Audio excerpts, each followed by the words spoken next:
Tonight, the nearest star to our sun is shining just 4 light years away. 4. It sounds close, almost neighborly. It is not. If the sun were a grapefruit resting on a table in New York, that star would be another grapefruit in Los Angeles, with nothing in between but darkness. Tonight, we are going to cross that darkness together, slowly and calmly, to feel a distance no textbook number has ever truly shown you. And here is the strange comfort waiting at the end. Once you feel how far it really is, the silence out there stops feeling empty and starts feeling like home. So dim the lights. Get comfortable. There is nothing to memorize tonight, and nowhere else you need to be. The journey is long. That is exactly the point. Let us begin. Hello, and welcome. I am glad you are here. Before we go anywhere at all, take a slow breath and let it out even slower. Maybe you are lying down already. Maybe the room is dark, and this is just a calm voice keeping you company at the end of a long day. Wherever you are in the right place. Nothing is required of you for the next few hours. Your only job is to rest and to let one very large idea unfold gently around you. The way the night sky unfolds when you give your eyes time to adjust. We are going to spend the night with a single question. How far away is the nearest star? You may feel you already know the answer. 4 light years. A little more. It is one of those facts that lives quietly in the back of the mind, picked up somewhere in childhood and never examined again. But there is a difference between knowing a fact and feeling what it means. Tonight is about crossing that difference. And before we take the first step, let me make you the one promise this channel is built on. As we travel, I will always tell you what is known, what is only suspected, and which is which. When science is certain, you will hear it plainly. When science is still guessing, you will hear that too. That is the whole agreement between us. And it never bends. The real distance, I should warn you now, is worse than you think. Not a little worse. Profoundly. Almost unreasonably worse. And strangely, by the end of the night, I believe that will comfort you rather than trouble you. But we cannot feel the truth until we first look at the lie. So let us begin there, with a picture you have seen 1,000 times. Somewhere in your memory there is a poster of the solar system. Maybe it hung on the wall of a classroom, or inside the cover of a book you read as a child, or on a screensaver glowing in a dark office. The sun sits on one side, round and warm. The planets follow in a tidy row, each one a polite distance from the next, like beads on a string. Mercury, Venus, Earth, Mars. Then the giants. Then the far blue worlds at the edge. It is a friendly picture. It is also, in one very specific way, a lie. Here is the problem, and I want you to hold it gently, because it explains almost everything that follows. That poster lies about space, not about the planets themselves. The colors are roughly right. The order is right. The names are right. What the poster cannot tell the truth about is the emptiness between things. Because if it did, the poster would be useless. If you drew the sun the size of a basketball and placed the planets at their true distances, Earth would be a grain of sand almost 100 feet away, and Neptune would be in a different building entirely. No classroom wall is that long. So the mapmakers did the only reasonable thing. They quietly deleted the emptiness. They squeezed the distances until everything fit on one page. And they trusted that we would understand it was only a diagram. We did not understand.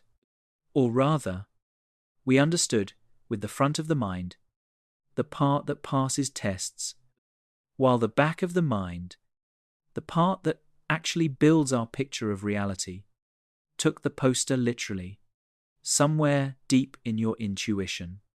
The planets really are neighbors, huddled together around their fire. And the stars, those must be just a bit farther out, a suburb beyond the city. That intuition is wrong by a margin so large that it will take us most of the night simply to walk it back. None of this is your fault, and none of it is a failure of intelligence. It is a matter of equipment. The human brain is a magnificent instrument, but it was shaped over millions of years to judge the distances that mattered for survival. The distance to a piece of fruit hanging on a branch, the distance to the river, the distance a voice can carry across a valley. On a very good day, standing on a high hill, a human being can see perhaps 100 miles to the horizon. That is the largest distance our senses were ever built to report. Everything beyond that, we handle with numbers instead of feelings. And numbers, past a certain size, stop producing feelings at all. Psychologists who study how people grasp quantity have described this many times. Our sense of number is sharp and vivid for small amounts, and it grows foggy as the amounts grow large. You can feel the difference between 3 apples and 4 apples instantly, without counting. You cannot feel the difference between 1,000,000 miles and 1,000,000,000 miles. Both simply register as far. A person can hear that a star is 25 trillion miles away, nod calmly, and go back to their coffee. The number arrives, but it does not land. Nothing in our evolutionary past ever required trillion to mean something. So, we are going to work around the limits of our own equipment. We will not defeat the big numbers by staring at them harder. That has never worked for anyone. Instead, we will do what good storytellers and good scientists have always done. We will shrink the universe down, step by step, until the distances become things we can walk, drive, and feel. And each time we shrink it, I will tell you plainly where the model works and where it breaks. Because every model breaks tonight. That breaking point is not a flaw in our journey. It is the destination. The moment a comparison collapses under the true size of the sky, that is the moment you finally feel what the poster could never show you. Before we begin, one small taste of what is coming, one hint of how deep the deception runs. Think about the poster again. The sun and its planets in a row. Now ask a question the poster never invites you to ask. If the map were drawn to true scale, where would the nearest star go? Not across the room, not down the hall. If Earth sits 1 inch from the sun on your truthful map, the nearest star sits more than 4 miles away. 1 inch. And then 4 miles of nothing. That is the shape of our neighborhood. A tiny cluster of warm grains. And then an ocean of dark, so wide that light itself, the fastest thing that exists, needs years to swim across it. Let your shoulders drop now, if they have not already. Let the numbers drift past you like road signs on a night drive. The feeling is what matters, and the feeling will build on its own, layer by layer, while you sink deeper into rest. We are ready for the first real step. We need a traveler, a companion for this journey, something that moves through space faster than anything else ever has or ever will. Not a rocket, not a probe, something far more ordinary and far more magical. In a moment, we are going to switch off an imaginary lamp in an imaginary bedroom, and we are going to follow a single beam of light as it leaves the room, leaves the planet, and heads out into the dark. Nothing outruns light. And yet, as you are about to feel for yourself, even light begins to seem slow, almost painfully slow. Once the true size of the night takes hold, breathe out. Our beam is waiting. Picture a quiet bedroom, somewhere on the night side of Earth. Maybe it looks a little like yours. A window, a chair with clothes draped over it, a glass of water catching the last light. Someone reaches out and switches off the lamp. Click. The room goes dark, and in that ordinary moment, something extraordinary happens. Something that happens every single time and is never once noticed. The light that filled the room does not simply vanish. It leaves. It pours out through the window at the greatest speed the universe allows. And it keeps going. That departing light will be our traveler for the rest of the night. There is no faster companion we could possibly choose.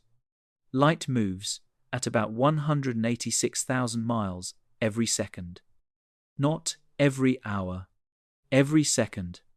In the time it took you to hear that sentence, our beam could have circled the entire Earth more than 20 times. Nothing made of matter has ever reached that speed. And as far as physics can tell, nothing ever will. This is the absolute speed limit of reality, written into the fabric of space long before the first star ever formed. Before we ride it, though, let me tell you a story, because there was a time, not so long ago, when nobody knew light had a speed at all. For most of history, the wisest people alive believed light was instant. You open the shutter, and the light is simply there, everywhere at once. The way silence fills a room. Even Galileo tried to test it, standing on one hilltop with a lantern while an assistant stood on another, uncovering their lamps back and forth, hoping to catch a delay. The distance was far too short. Light crossed it in a few millionths of a second, and all Galileo measured was the slowness of human hands. The truth was finally caught in 1676, and it was caught almost by accident, by a young Danish astronomer named Ole Romer, working at the Paris Observatory. Romer was not chasing the speed of light. He was doing something wonderfully practical. He was timing the little moons of Jupiter, which slip in and out of the giant planet's shadow like clockwork, because sailors hope to use those eclipses as a cosmic clock for navigation. But the clock misbehaved. Romer noticed that when the Earth, moving along its orbit, was swinging closer to Jupiter, the eclipses arrived early. When the Earth was swinging away, they arrived late, by many minutes. The moons were not misbehaving. The news was, Romer realized that the light carrying each eclipse had to swim across the changing gap between Jupiter and the Earth. And when the gap grew, the news took longer to arrive. Light, he announced, is not instant. It has a speed.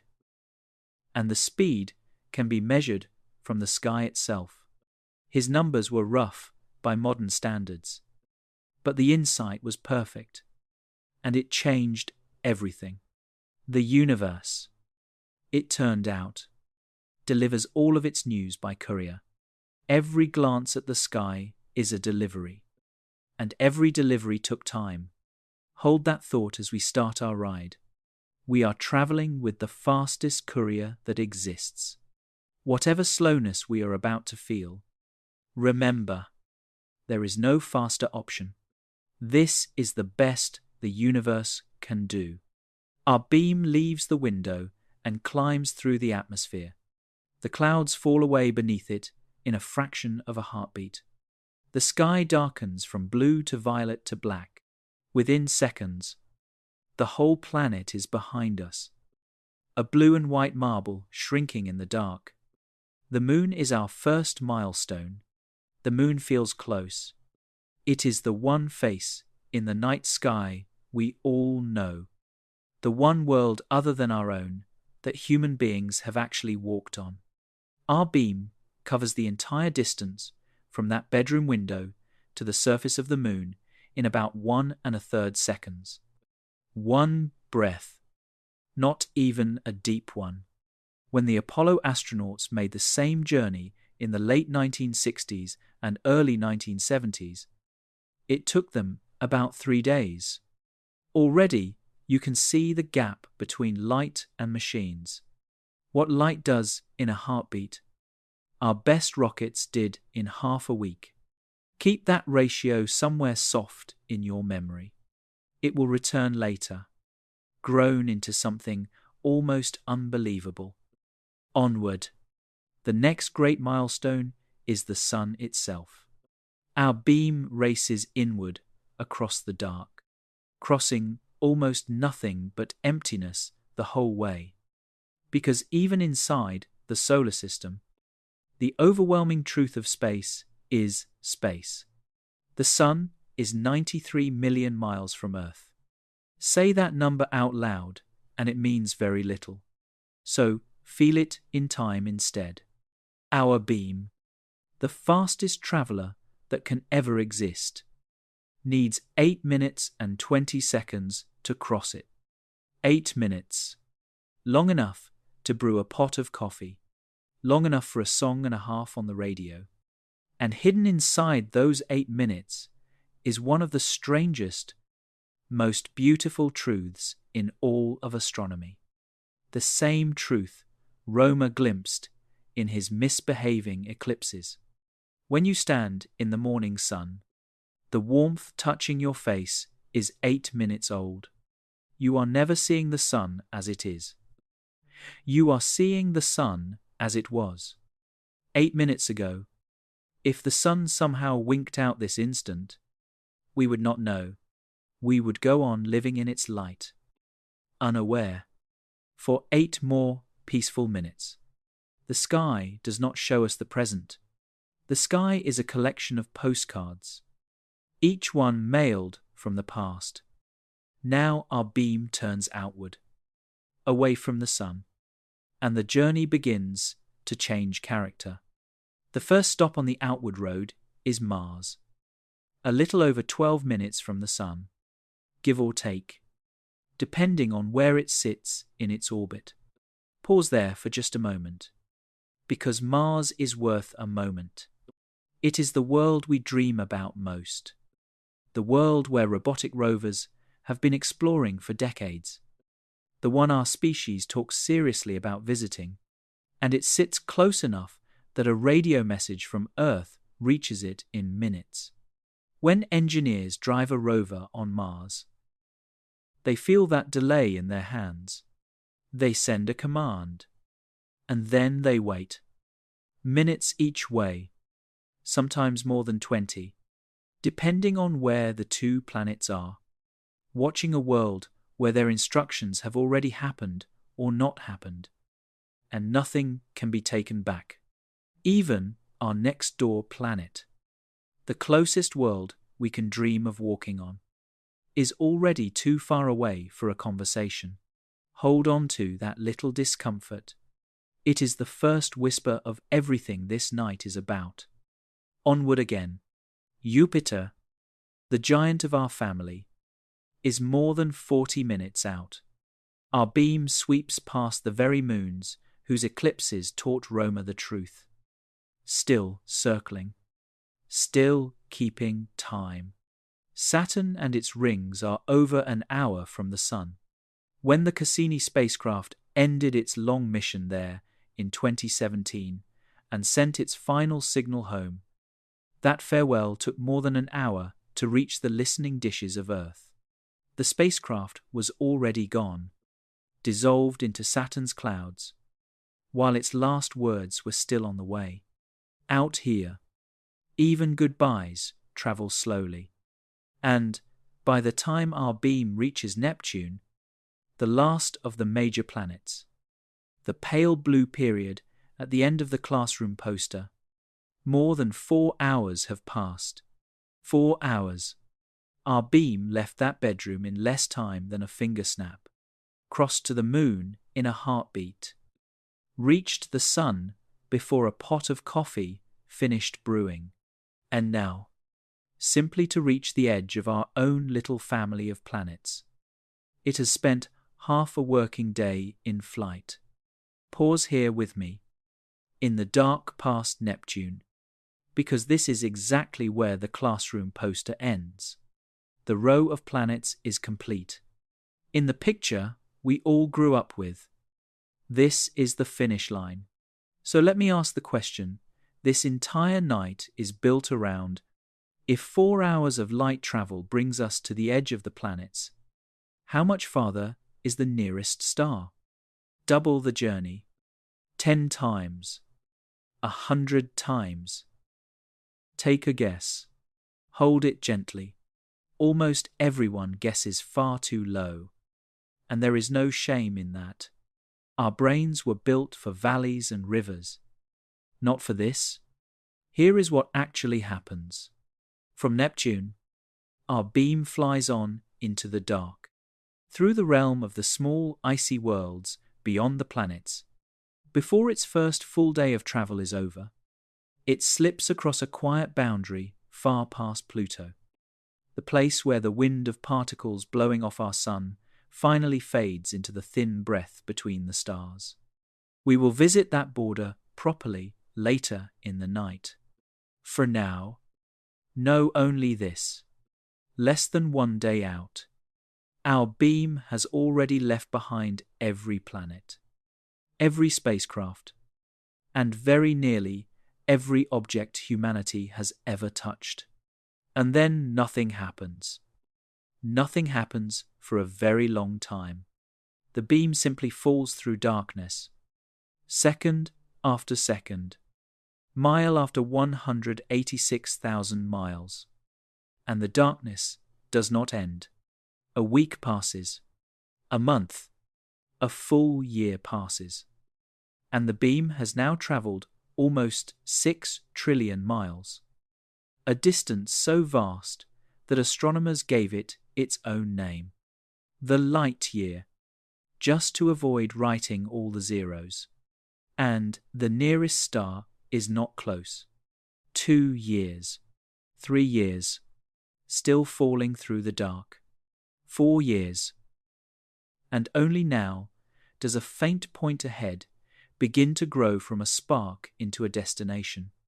After 4 years and about 3 months of uninterrupted travel at the fastest speed reality permits, our beam finally arrives at Proxima Centauri, the nearest star to our Sun. Let the shape of that sink in. Softly, without effort. To the Moon. 1 second. To Mars. Minutes. To the Sun. 8 minutes. To Saturn. An hour. To the edge of the planets. 4 hours. Out of the Sun's entire sphere of weather. Less than a day. And then more than 4 years of falling before the next fire in the dark. Everything we have ever mapped and visited. Every world our probes have photographed. All of it fits inside the first afternoon of a voyage that lasts more than 4 years. The journey beyond Neptune is not the next step of the trip. It is roughly 9,000 times longer than the entire trip that came before it. That is the truth the poster could never hold. And notice, you did not need a single equation to feel it. You only needed time. Time is how the universe measures distance. And time is how we will keep feeling it. All night long. There is one more gift hidden here. And it is a gentle one to drift on. Because light takes years to cross between stars. Every star you have ever seen is a memory. The light of Proxima arriving at Earth tonight left that star more than 4 years ago. The light of farther stars is older still. Decades, centuries, sometimes thousands of years old. When you look up at the night sky, you are not looking at a place. You are looking at a history, layer upon layer of old light, all arriving at your eyes in the same quiet moment. The night sky is the most patient message ever written. Still, I know what may be stirring in the drowsy back of your mind. Years and trillions are still just numbers. And numbers, as we said, do not land. You are right. So next, we are going to stop chasing the beam and try something more human. We are going to take the entire solar system, stars and all, and shrink it until the sun can rest on a kitchen table, and the question of the night becomes a question about 2 pieces of fruit. I will tell you now, the first model we build is going to fail, and so will the second. Watching them fail is the whole point. Keep breathing slowly, and let us make the universe small. There is an old trick that astronomers use when they visit schools, and it never fails to produce a room full of wide eyes. They take the solar system, the real one, too large for any poster, and they rebuild it out of ordinary objects on a scale a person can walk through. Fruit, marbles, grains of sand. We are going to do the same thing now, except we are going to do it lying down, with our eyes closed. And we are going to push the trick further than any classroom ever could. We are going to push it until it breaks. Take the sun, that enormous furnace, 860,000 miles across, so large that more than 1,000,000 Earths could dissolve inside it, and shrink it down to the size of a grapefruit. One round grapefruit, a little bigger than your fist, resting on a table in a kitchen in New York City. That is our new sun. Everything else must now shrink to match. On this scale, the Earth becomes a single grain of sand, not a pebble, a grain, barely bigger than the period at the end of a printed sentence, and it rests about 50 feet from the grapefruit, out of the kitchen, across the apartment, somewhere near the front door of the building. Picture that for a moment. Everything you have ever known, every city, every ocean, every person who has ever lived, all of it on one grain of sand, warmed by a grapefruit 50 feet away. And the moon, our first milestone from the last chapter, the farthest shore human beings have ever reached, huddles beside its grain at the distance of about 2 finger widths. All of our voyaging, so far, spans 2 finger widths on the kitchen scale. Jupiter, the king of the planets, becomes a grape. I like that detail more than I can say. The mightiest world in our solar system, on this scale, is a grape, and it sits about 260 feet from the grapefruit, most of the way down the block. Neptune, the edge of the classroom poster, the world that took our beam of light 4 hours to reach, is a small blueberry about 5 city blocks away. a quarter-mile from the kitchen.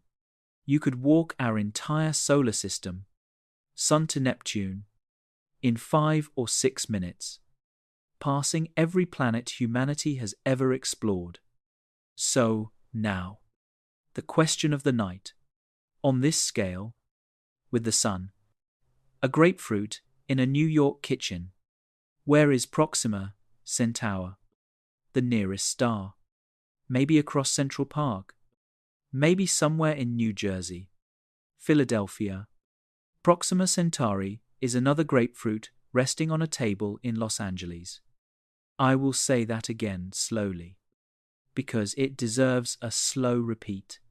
When the Sun is a grapefruit in New York, the nearest star in the entire universe is a piece of fruit on the far side of the North American continent, roughly 2,500 miles away. And between them, along that entire drive through Pennsylvania and Ohio, and the endless plains and the mountains and the desert, there is nothing, no third fruit, no stray marble, a few drifting molecules, a whisper of dust and darkness. If you set out from one grapefruit toward the other, you would face days of driving, sunrise after sunrise on the highway, and the amount of star stuff you pass the whole way would round comfortably to 0. That is our neighborhood. 2 pieces of fruit, a continent apart. And here I owe you the first confession of the night, because I promised to tell you where every model breaks. This one breaks at the grains of sand.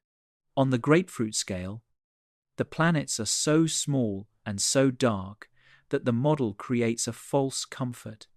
It lets you imagine that at least the grapefruits themselves are easy to find.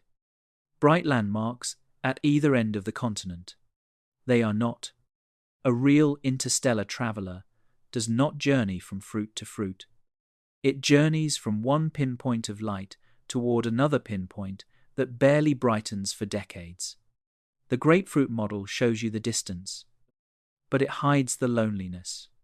Every model tonight will illuminate one truth and quietly bury another. That is not a reason to distrust them. It is a reason to use several. So let us build a second model. And this time, instead of shrinking space, we will shrink speed, return the Sun and the stars to their true size. Instead, slow our beam of light down to something human. Let us pretend that light travels at highway speed, 65 miles per hour, and that we can ride along in a comfortable car with the windows down and the radio low. At highway speed, the drive from the Earth to the Moon takes about 5 months. A long road trip, but imaginable. People have hiked trails that take that long.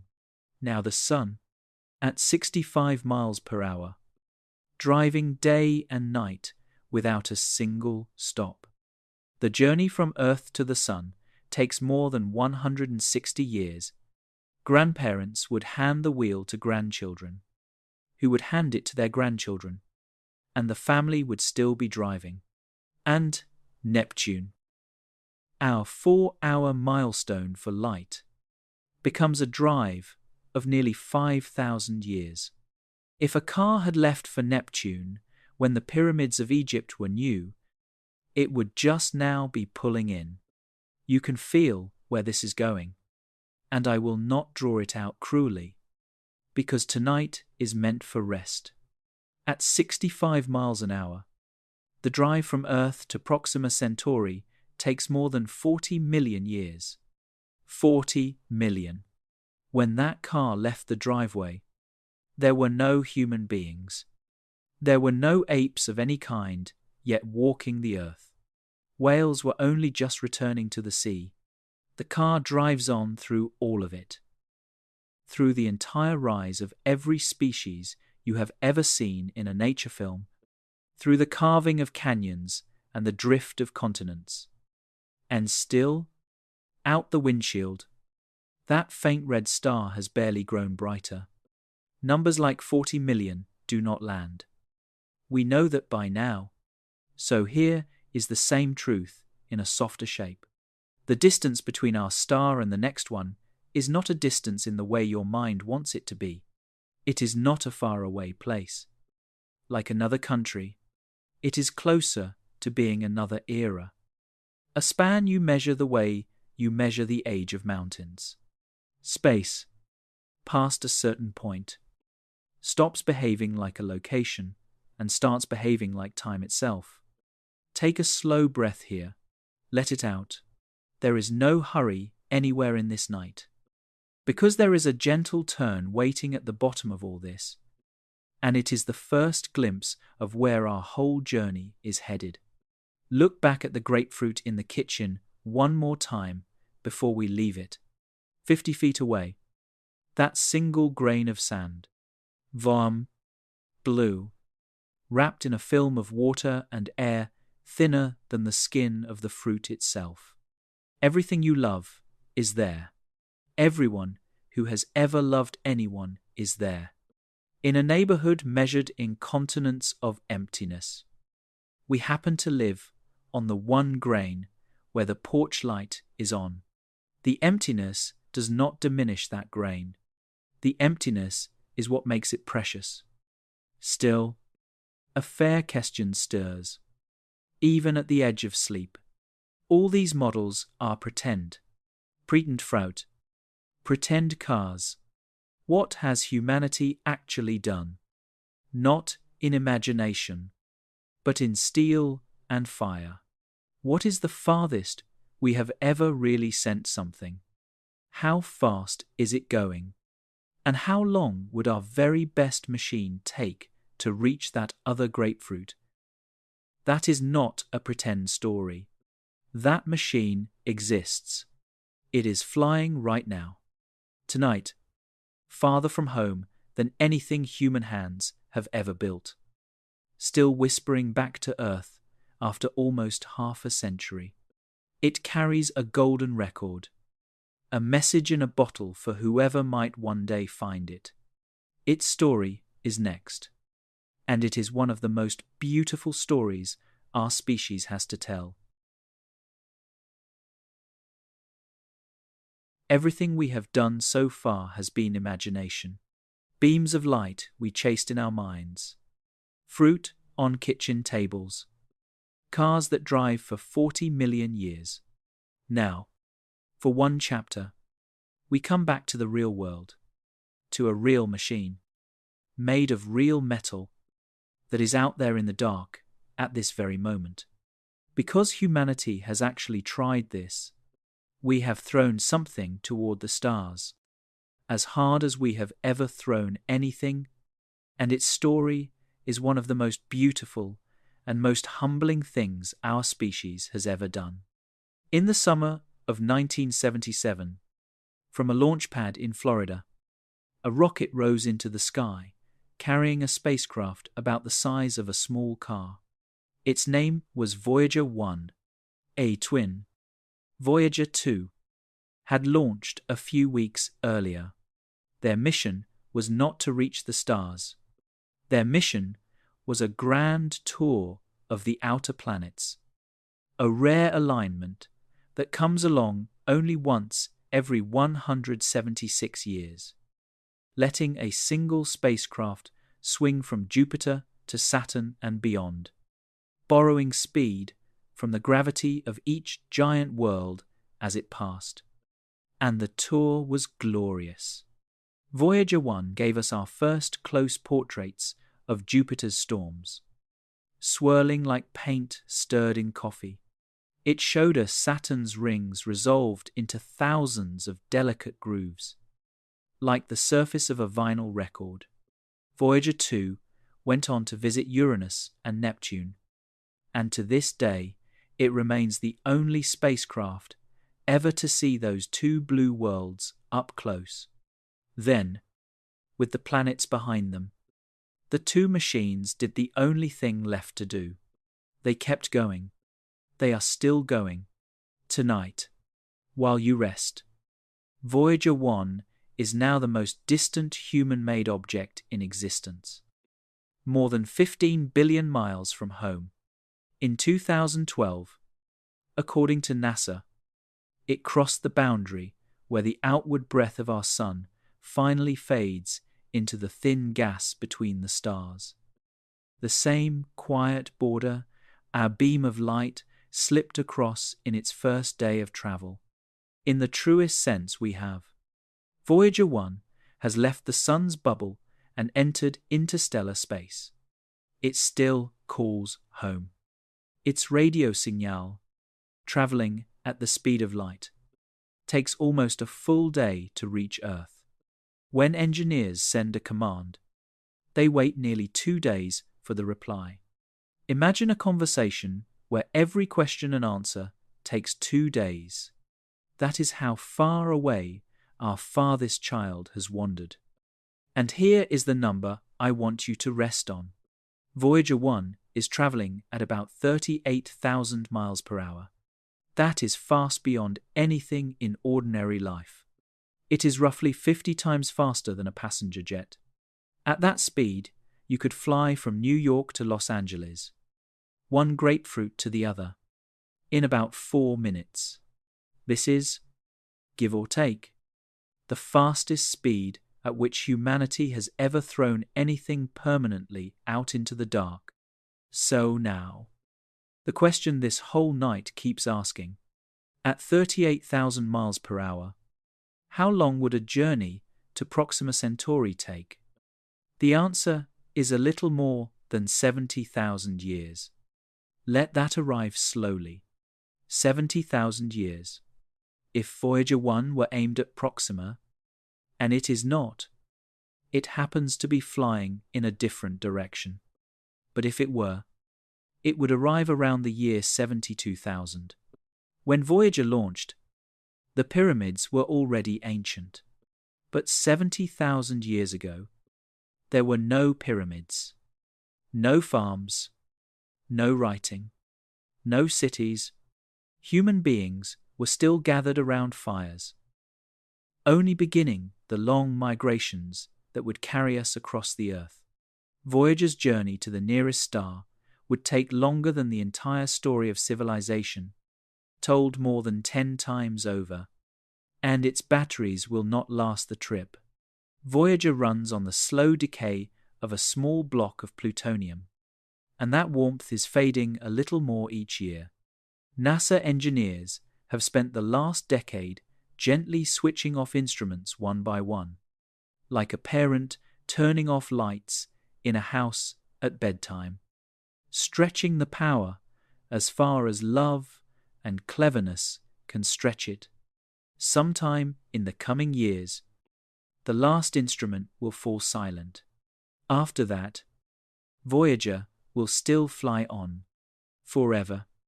But it will fly as a monument rather than a messenger. A cold, silent sculpture of the 1970s, drifting between the stars. Yet the people who built it knew this day would come, and they prepared for it in the most human way imaginable.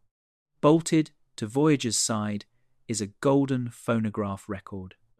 A committee led by the astronomer Carl Sagan filled it with the sounds of Earth, greetings in dozens of languages, the song of a humpback whale, a heartbeat, thunder, laughter, music, from Bach to Chuck Berry.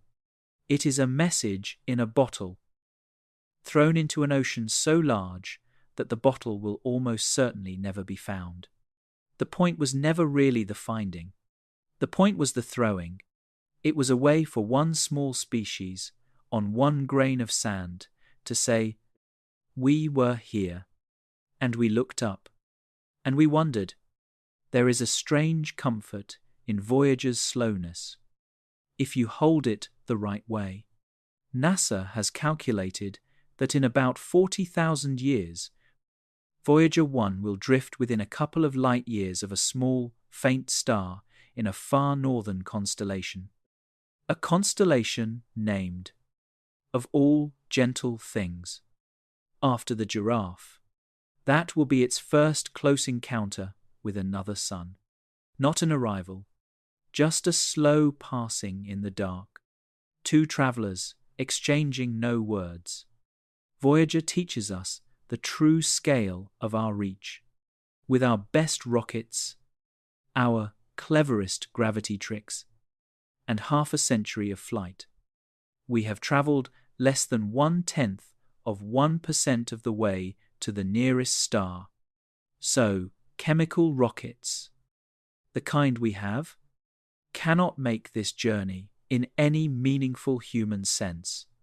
That door is closed. And later in the night, we will understand exactly why it is closed, and what stranger doors might still be open. But before we talk about how to get there, we should properly meet the destination itself. Because here is something odd. This star we keep speaking of, our nearest neighbor in the entire universe, is a star you have almost certainly never seen. Not because it is hiding, because of where you live, and because of what it is, the story of how humanity found it, and finally measured the gulf between us, is a story of 2 centuries of patience, and one of the greatest measurements ever made. Let us go meet the neighbors. If you live in the United States, or in Europe, and you walk outside tonight and look up, our nearest stellar neighbor will not be there. You could learn every constellation, memorize every bright star from Vega to Sirius, spend your whole life under the northern sky, and never once lay eyes on it. This always surprises people. The closest star system to our sun, the destination of this entire night, is invisible to most of the people hearing this, and the reasons why tell us a great deal about our place in the dark. The first reason is geography. The star system, called Alpha Centauri, sits deep in the southern sky, in the constellation of the Centaur. The Earth itself blocks the view for the entire northern half of the world above the latitudes of roughly the southern United States. From New York, from London, from Paris or Berlin, Alpha Centauri simply never rises above the horizon. It circles the sky of Australia, of southern Africa, of South America. A bright and familiar landmark for the peoples of the South, and a permanent stranger to the North. Sailors and navigators of the southern oceans have steered by it for centuries. It is one of the pointer stars that guide the eye to the Southern Cross, the constellation on the flags of Australia, New Zealand, Brazil, and others. Half of humanity knows it well. The other half, our half, must travel to meet it, to the eye. From a southern beach, Alpha Centauri looks like a single bright star, the third brightest in the entire night sky. But that single point of light is keeping secrets. And the deepest secret is this: the bright star you can see is not actually the nearest one. Hiding beside it, far too faint for any human eye, is a small red star. And that dim little ember, not its brilliant companions, is the true closest star to our sun. Astronomers found it only about a century ago. In 1915, when a Scottish-born astronomer named Robert Innes, working at an observatory in South Africa, noticed a faint red point drifting through space in step with Alpha Centauri, and slightly closer to us. It was named Proxima Centauri. Proxima, from the Latin word for nearest. And Proxima is dim in a way that is hard to overstate. It is a red dwarf, a star only about an eighth the mass of our sun. Much of the little energy it releases comes out as infrared light. Warmth rather than shine. Invisible to human eyes. In the light we can actually see. Proxima glows thousands of times fainter than our sun. If you could swap it into the sun's place, at the same distance, the change would be unmistakable in a single glance.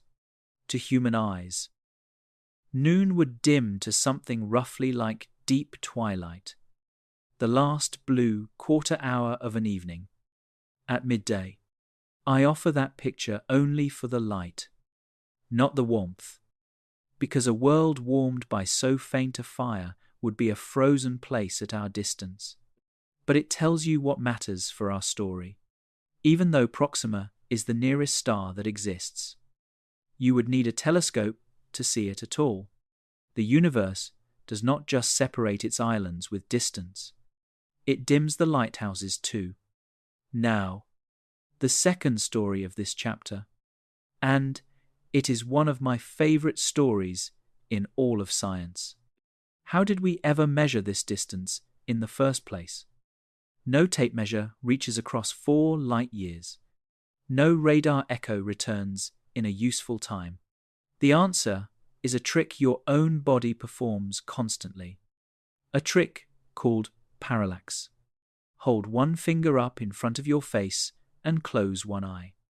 Then switch eyes. Your finger appears to jump against the background. The closer the finger, the bigger the jump. Your brain uses the small distance between your two eyes to judge depth. Astronomers realized centuries ago that the Earth offers a far grander pair of eyes. In January, we look at the stars from one side of our orbit. In July, we look from the other side, 186 million miles away. If a star is near, it should appear to shift, just slightly, against the wallpaper of more distant stars. The idea is simple. The measurement was brutally hard. The shifts are so small that for 2,000 years, no one could detect them at all. The angle involved is comparable to the width of a coin seen from miles away. Generations of astronomers tried and failed. The failure was so complete that some took it as evidence the Earth did not move at all. The stars, it turned out, were simply far more distant than anyone dared to guess. The breakthrough finally came in the 1830s, and it came as a quiet race between rivals. At an observatory at the southern tip of Africa, a Scottish astronomer named Thomas Henderson carefully measured the position of Alpha Centauri and gathered the data that revealed its parallax. But Henderson hesitated to publish, unsure of his own results. In the meantime, in 1838, the German astronomer Friedrich Bessel announced the first confirmed stellar parallax for a faint star called 61 Cygni, and claimed the prize of history. Henderson published his result for Alpha Centauri a couple of months later. He had, in truth, measured the distance to the nearest star system first, and announced it second. Science can be cruel with its timing, but set the rivalry aside and feel what those measurements meant. For the first time in the history of our species, a human being attached a real number to the distance of a star, and the numbers were devastating. Not thousands of times farther than the sun, as some had hoped, hundreds of thousands of times farther. In one decade, the 1830s, the known universe did not grow. It exploded. Every philosopher, every poet, every stargazer before that decade had lived under a sky whose true depth was completely unknown. Everyone after it has lived in the ocean we have been swimming through all night. You and I inherited that ocean. We were born knowing what Henderson and Bessel spent their lives to discover. And perhaps That is exactly why it is so easy for us to know it without feeling it. So, here is our neighbor, properly introduced. A brilliant southern beacon that turns out to be 3 stars. Not one, 2 suns, much like our own, circling each other in a slow embrace. And a third, tiny and red and faint, drifting far around them both, closest of all to us. 3 suns, 1 address, and that address raises questions that will carry us through the next stretch of the night. How do 3 stars share a single home? What would a sky with more than 1 sun feel like? To eyes like ours. And can planets even survive in a place where 3 gravities pull in 3 directions? Settle a little deeper into your pillow. We are about to enter the Alpha Centauri system itself. Arrive with me now, gently, the way our beam of light would arrive. After 4 years and 3 months of falling through darkness, ahead, the single bright point that southern sailors steer by has slowly opened up into what it truly is. Not 1 star, 3, a family of 3 suns, sharing 1 address in the dark, and each one so different from the others that they feel like 3 characters in a story. Meet the first 2, Alpha Centauri A and Alpha Centauri B. And here is the wonderful, almost eerie thing about them. They are ours. In a way, Alpha Centauri A is a star astonishingly like our own sun, nearly the same size, nearly the same color, nearly the same temperature, just a touch larger and a touch brighter. If you woke up under its light with no one to tell you otherwise, you might never guess you had left home. Alpha Centauri B is a little smaller, a little cooler, a little more orange, like our sun seen through the amber of late afternoon. If nature ever ran an experiment titled, "What if there were 2 suns instead of 1?" This is that experiment, and it has been running for billions of years. Right next door, these 2 stars are bound to each other in a slow and beautiful dance. They circle one another about once every 80 years, which means a single orbit lasts roughly 1 human lifetime. A child, born as the 2 stars begin drawing close, could grow old watching them separate and return. And their dance is not a neat circle. It is a long ellipse. At their closest, the 2 suns come within about the distance between our sun and Saturn. At their farthest, they drift apart to something more like the distance of Neptune and beyond. 2 suns, forever falling toward each other and forever missing, wrapped in a promise that neither can leave. Pause on that image, because a lovely question rises from it, one that people have wondered about ever since we learned what this system was. If you stood on a planet circling one of those stars, what would the sky be like? Would there be 2 sunrises? 2 shadows stretching from your feet? The answer is gentler and stranger than the science fiction version.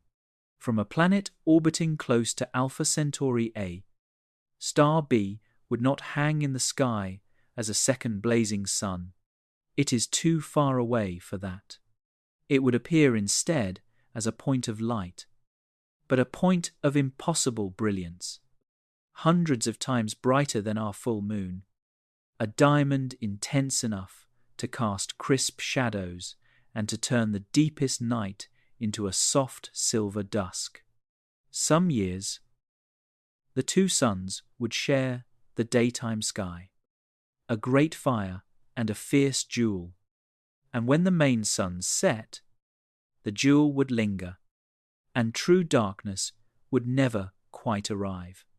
Other decades, the two would drift to opposite sides of the sky, and the planet would know seasons of real night again. Imagine a world where darkness itself is not a daily rhythm but a slow tide, arriving and receding across a human lifetime, following that 80-year dance. Imagine what their poetry would be like, their festivals, their words for the rare and precious dark. No calendar on Earth has ever had to hold an idea like that. And then, far from the dance, there is the third member of the family, Proxima, the little red ember we met in the last chapter, the true nearest star. Proxima does not join the close waltz of A and B. It circles the pair from an enormous distance, more than 10,000 times the distance from the Earth to the Sun, so far out that from Proxima, its two sister suns would look like nothing more than a single very bright star in the sky. So far out, in fact, that for a century after its discovery, astronomers could not be completely sure Proxima was truly bound to the other two at all. It might, some argued, just be drifting past, a coincidence of the current age. Only in 2017 did careful measurements of its motion, published by researchers using European Southern Observatory data, settle the question. Proxima is family. It is gravitationally tied to the pair, and it appears to complete one great, slow circle around them roughly every 500,000 years. Feel that rhythm for a moment, because it may be the slowest clock we meet all night. Alpha Centauri A and B waltz once in a human lifetime. Proxima walks once around them both in the time it takes a species to evolve. Since the days when our ancestors first shaped stone tools, Proxima has completed barely a single lap of its home. The universe keeps time on scales where all of human history is a single tick. Before we move inward, one more story from this system, a cautionary one, and I tell it because it makes what comes next mean so much more. For a few years, you may remember headlines announcing an Earth-sized planet around Alpha Centauri b. It was called Alpha Centauri b, and in 2012 it made front pages around the world. The nearest star system had a planet, we thought, and then, as more astronomers examined the data, the signal dissolved. It turned out to be a ghost, an artifact created by the noise of the star itself and the rhythm of the observations. By 2015, the planet was, in the careful language of astronomers, no longer considered real. No one had lied. The star had simply whispered something that sounded like a planet, and science needed 3 years to tell the difference. Remember that ghost? It taught the planet hunters humility, and it taught them new tools. And when the next claim came from this system, it came armored in caution, because the next claim held, around the smallest, dimmest, least likely member of the family, the little red ember itself. Astronomers found a world, a planet, roughly the size of our own, circling the nearest star to the sun, sitting at just the right distance for liquid water to be possible, our nearest stellar neighbor, of all the 100 billion suns in the galaxy, has a world in its temperate zone. That single sentence may be one of the most important sentences of our century, and it deserves a chapter of its own. Let us drift inward, toward the small red sun. Every great discovery begins with someone deciding to look, really look, at something everyone else has stopped noticing. In early 2016, a team of astronomers led by Guillem Anglada Escude, began a campaign with a quietly poetic name. They called it the Pale Red Dot. The name was a bow to Carl Sagan, who had famously called Earth the pale blue dot. Their question was simple. Does Proxima Centauri, the nearest star that exists, have a planet? For about 2 months, night after night, telescopes in Chile stared at that faint red ember, measuring its light with almost unbelievable precision. Here is what they were looking for, and it is one of the loveliest tricks in modern astronomy. You cannot see a small planet next to a star directly, any more than you can see a moth circling a lighthouse from across an ocean.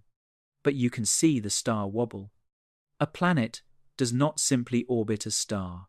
Planet and star orbit each other, like two dancers holding hands, one enormous and one tiny.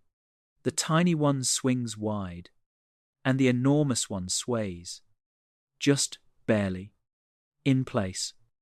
That sway shifts the color of the starlight by a whisper, back and forth, in a rhythm that repeats with every orbit. Find the rhythm, and you have found the planet. The sway that Proxima showed was gentle beyond imagining. The star was drifting toward and away from us at roughly walking speed. Astronomers in Chile measured the walking pace of a star 25 trillion miles away. And the rhythm was there, clean, steady, repeating every 11.2 days. In August of 2016, the European Southern Observatory announced the result to the world. Proxima Centauri has a planet. They named it Proxima b.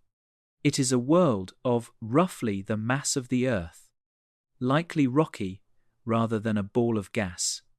And then came the detail that made the whole world sit up. The planet orbits inside its star's habitable zone, the band of distance where a world could, in principle, hold liquid water on its surface, the nearest star to our own. And it has a possibly rocky, possibly temperate world. If you wrote that as fiction, an editor would send it back as too convenient. But this discovery comes with a story much stranger than the headline. So let us walk through what that world might actually be like. Slowly, without fear. The differences from home are strange rather than sad. First, the orbit. 11 days. Proxima b circles its entire year in less time than passes between 2 full moons here at home. It hugs its star at about 1/20th of the distance between the Earth and the Sun. Around our Sun, that orbit would be an oven. But remember what Proxima is. A faint red ember, around so weak a fire, you must huddle close to stay warm. Proxima b sits in the narrow ring where the numbers say the warmth could be just right. Second, and stranger, there may be no day and night there. At least, not the kind we know. A planet that close to its star feels gravity's grip so strongly that, over billions of years, its rotation is expected to lock in step with its orbit, the same way our moon always shows one face to the Earth. If Proxima b is locked this way, and models suggest that is likely, then 1/2 of the planet lives in permanent daylight under a red sun that never moves in the sky, while the other half rests in a night that has lasted for billions of years. Stay on that night side for a moment, because it may be the most beautiful place in this entire story. And we almost walked past it. Imagine standing there, on the dark half of a world that never turns toward its fire. The red sun never rises. It never will. The night is permanent. And it has been permanent since before there were eyes anywhere to see it. But here is the lovely subtlety, and it is worth getting right. The night sky itself is not frozen. A locked planet still turns, once per orbit. The way a dancer circling a partner while always facing them still slowly spins with the room. So, above that dark country, the distant stars wheel gently overhead, completing one full, unhurried lap every 11 days. A night that never ends, but a night with a rhythm, a slow tide of constellations. And, riding that tide, returning again and again like the hand of a patient clock, there would be one modest yellow star, a little brighter than its neighbors, drifting through a shape our astronomers know well. From the Alpha Centauri system, our Sun appears as simply one more star, shining near the familiar constellation Cassiopeia, turning her zigzag of 5 stars into a zigzag of 6. That returning star is us. Every ocean, every forest, every voice you have ever heard. One unremarkable point of light, crossing someone else's eternal night every 11 days. Astronomers can compute this view with complete confidence, because it is only geometry. Whether anyone or anything has ever stood on that dark hemisphere and watched it pass, no one knows. And between the burning half and the frozen half of that world runs a ring of eternal sunset, a boundary where the red sun sits forever on the horizon, and the sky is always the color of the last minute of an autumn evening. If there is anywhere on that world where the temperature is kind, it may be there, in the country of endless dusk. Whether any of that country is truly gentle, no one yet knows. Some climate models suggest an atmosphere and an ocean could spread the warmth around the globe. Others suggest the night side could freeze the air itself. Both remain possibilities. That is the honest edge of current science, and I will not step past it. Third, the storm. This is where the little red ember shows its temper. Red dwarf stars, small and dim as they are famously violent. Their interiors churn in ways that tangle their magnetic fields, and when those fields snap, the star erupts in flares. Sudden floods of light and radiation. Proxima flares often.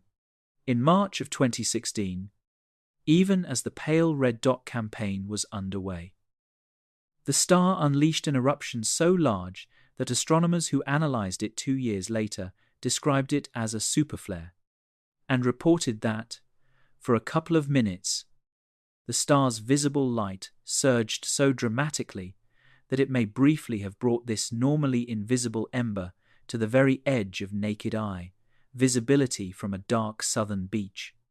A star you cannot see, possibly announcing itself for 2 minutes. Once in a great while. Like a lighthouse with a broken bulb that sometimes flashes anyway. Researchers who study these events have estimated that during such flares, the surface of Proxima b may be washed with radiation at levels far beyond anything Earth experiences. Over billions of years. An assault like that can strip a planet's atmosphere away entirely. So which is it? A temperate ocean world glowing under a quiet red sun, or a bare rock scoured by stellar storms, its air long since torn away? Truthfully, we do not know. Both pictures fit the evidence we have tonight. What would settle it is a direct look at the planet's atmosphere, a whiff of its air spread into a spectrum. And that measurement sits right at the edge of what our newest telescopes may manage in the coming years. You and I may learn the answer within our lifetimes. Think about that as you drift. The question, Is the nearest exoplanet alive or barren? Is not a question for some distant century. It is pending. It is on the desk of working scientists right now. And Proxima b may not be alone. In 2022, the European Southern Observatory announced a second world there. Proxima d, a tiny planet lighter than the Earth, hugging the star even closer, found by the same wobble method pushed to even finer precision. Farther out, there is evidence for a larger, colder world called Proxima c, though its status remains more debated among astronomers, and I will keep that label honest. The picture that is emerging, though, is one worth falling asleep to. The nearest star is not a lonely ember after all. It appears to be a small system, a family of worlds, huddled close around their faint red fire. Next door to us, next door, there is that feeling again, the one from the beginning of the night. 4 light years, 2 grapefruits, a continent apart, 70,000 years for our fastest machine, and yet, a planet, perhaps with weather, perhaps with a shoreline of some kind under an eternal sunset, waiting at the other end of the drive, and crossing its forever night, every 11 days, a small yellow star in a crooked northern constellation, quietly being us. But before we can dream about going, there is one more stretch of the road to walk. The space between here and there. We have been calling it empty all night, and for feeling the distance. That was fair. The truth is more interesting. The dark between the stars has structure, weather, even a kind of geography. Our sun blows a vast bubble around itself, and that bubble has an edge. And beyond the edge, there are winds and dust and drifting clouds. And far out in the dark, a gigantic sphere of sleeping comets whose true reach no one knows. Let us walk the road itself and learn what is really out there. Begin with something you would never guess from a sunny afternoon. Our sun does not simply shine. It blows from its surface in every direction, at every moment. Streams a thin wind of charged particles, moving at hundreds of miles per second. Astronomers call it the solar wind. It is what makes the tails of comets stream away from the sun. It is what paints the northern lights across polar skies when it brushes our atmosphere. And it does not stop at the planets. It keeps blowing, outward, past Neptune, past everything, inflating an enormous, invisible bubble around our entire solar system. That bubble has a name, the heliosphere, the sphere of the sun. In a very real sense, it is the sun's breath, and all of us live inside it. But no breath carries forever, far beyond the planets, more than 3 times the distance of Neptune. The sun's wind finally grows too thin and too tired to push any farther. It meets something coming the other way, the breath of the galaxy itself, a faint fog of gas and dust that drifts between all the stars, stirred by the explosions of ancient suns, where the sun's wind and the galaxy's fog press against each other and balance. There is a border, the heliopause, the true edge of the sun's weather. You have already crossed it twice tonight, without ceremony. Our beam of light from the bedroom lamp slipped across it before its first day of travel was done, and Voyager 1 crossed it in 2012. According to NASA, when its instruments felt the solar wind fall away and the cold particles of interstellar space rise around it, For the first time, a human-made object stood outside, in the reign of the galaxy, and what is it like out there, in the space between? Not truly empty, but so close to empty that the word almost applies. In each sugar cube of interstellar space, there is, on average, about one single atom.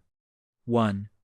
The air you are breathing right now packs more atoms into that same sugar cube than there are stars in thousands of galaxies. The finest vacuum ever created in a laboratory on Earth is crowded compared to the space between the stars. And yet, across distances measured in light years, even one atom per sugar cube adds up. There is enough drifting gas and dust between the stars to build entire new suns. And the galaxy does exactly that, gathering the fog patiently, over millions of years, into the glowing nurseries where stars are born. There is more structure still, and this part feels almost like discovering that the ocean has countries. The fog between the stars is not uniform.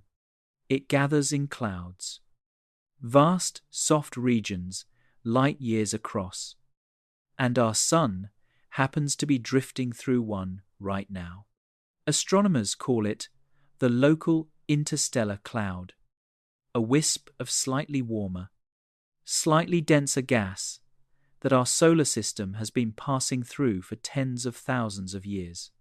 We are, in the most literal sense, inside weather, the whole solar system, planets and comets, and all of us, is a traveler moving through a patch of galactic mist. And in some tens of thousands of years, we will drift out of this cloud and into the next stretch of the road. Nothing about our sky will visibly change, but it is worth knowing, as you settle deeper into your pillow, that home itself is in motion, and always has been. Rest in that thought a little. A whole solar system, drifting through mist. Even the sun is a traveler. Now, the last landmark of the road, and it is my favorite, because it is the largest thing our sun owns, and no one has ever seen it. The sun's wind fades at the heliopause, but the sun's gravity reaches enormously farther, surrounding everything. Astronomers are confident. There is a vast spherical cloud of sleeping comets, trillions of small mountains of ice, left over from the construction of the solar system 4.5 billion years ago. It is called the Oort cloud, named for the Dutch astronomer Jan Oort, who proposed it in 1950, and I owe you the plain truth about it. Because it is a strange kind of scientific object. No one has ever seen an Oort cloud comet sleeping in place. They are far too small, too dark, too distant for any telescope we have. The cloud's existence is inferred, and inferred with real confidence, from the comets that occasionally fall inward, shaken loose by a passing star or the slow tides of the galaxy, arriving from every direction of the sky as if from a great sphere all around us. The picture fits everything we observe, but its true size is genuinely unknown. Some estimates place its outer reaches at 50,000 times the Earth-Sun distance. Some stretch toward 100,000, and a few go further. Proxima, for comparison, sits at about 270,000. So the sun's cloud of frozen crumbs may reach 1/5 of the way to the neighbors, perhaps 1/3, perhaps more. On the grapefruit scale, the fruit in the New York kitchen owns a halo of invisible ice stretching hundreds of miles toward Los Angeles. And here, a lovely thought arrives almost on its own. So let me offer it. and then keep our agreement about what is known and what is not. If Proxima and its sisters keep a similar cloud of their own, then somewhere over the middle of the continent, so to speak, the outermost sleeping comets of our Sun might drift not so impossibly far from the outermost comets of theirs, two properties whose fences reach toward each other in the dark. It is a beautiful image. It is also, I must tell you plainly, an image and not a finding. No one knows whether Proxima keeps such a cloud, or how far either cloud truly extends. And nothing we have measured, says the fences meet. What the image gets right is something softer. The stars are not sealed rooms with walls between them. Their influence, their gravity, their long, slow ownership of drifting things, fades outward gradually, like porch light into a field at night. The gulf between the stars is real, but it is a gradient, not a wall. So the road is real, and now you have walked it. It has a beginning, where the sun's breath fails. Less than one light day out, it has weather, 1 atom per sugar cube, gathered into drifting clouds wide enough to swallow constellations. It has landmarks, frozen and sleeping and unseen, scattered through the first stretch of the way, which brings us, at last, to the question that has been waiting patiently all night beneath every other question. Could we actually travel it? Not a beam of light, not a poem, a machine built by human hands, with our instruments or even our children aboard. Humanity has thought hard about this, harder than most people know, and the story of that thinking begins with a single line of mathematics, worked out before the first airplane ever flew, by a deaf schoolteacher in rural Russia who never launched so much as a firework. His equation still rules every rocket that has ever left the Earth. Engineers call it a tyranny. It is the reason Voyager needs 70,000 years. And it is where the second half of our night begins. Welcome to the second half of the night. If you are still with me, let yourself sink a little deeper now, because from here on, the story softens, even as the numbers grow. We have met the distance. We have met the destination. Now we ask the oldest question of all. Could we go? The answer begins in the most unlikely place imaginable. Not at a launch pad. Not in a gleaming laboratory, but in a small wooden house in the town of Kaluga, about 100 miles from Moscow.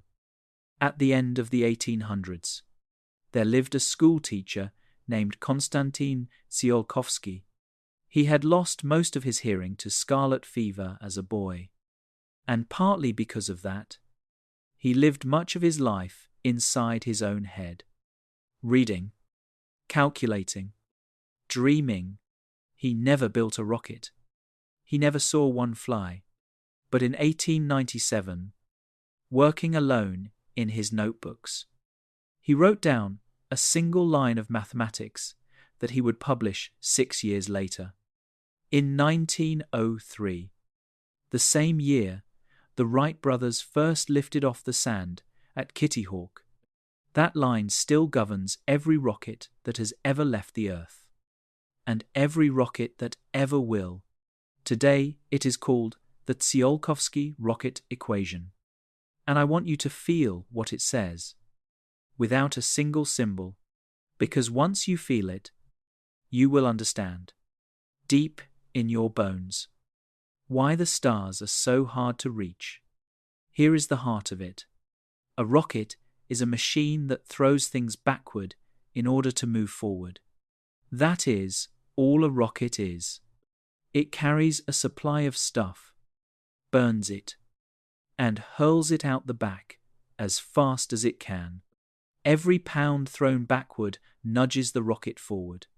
Simple, beautiful, and there, hidden inside that simplicity, is the trap. Because the fuel you will burn later in the journey must be carried during the early part of the journey, which means the early part of the journey is spent accelerating not just your spacecraft, but the fuel itself. And to accelerate that fuel, you need more fuel.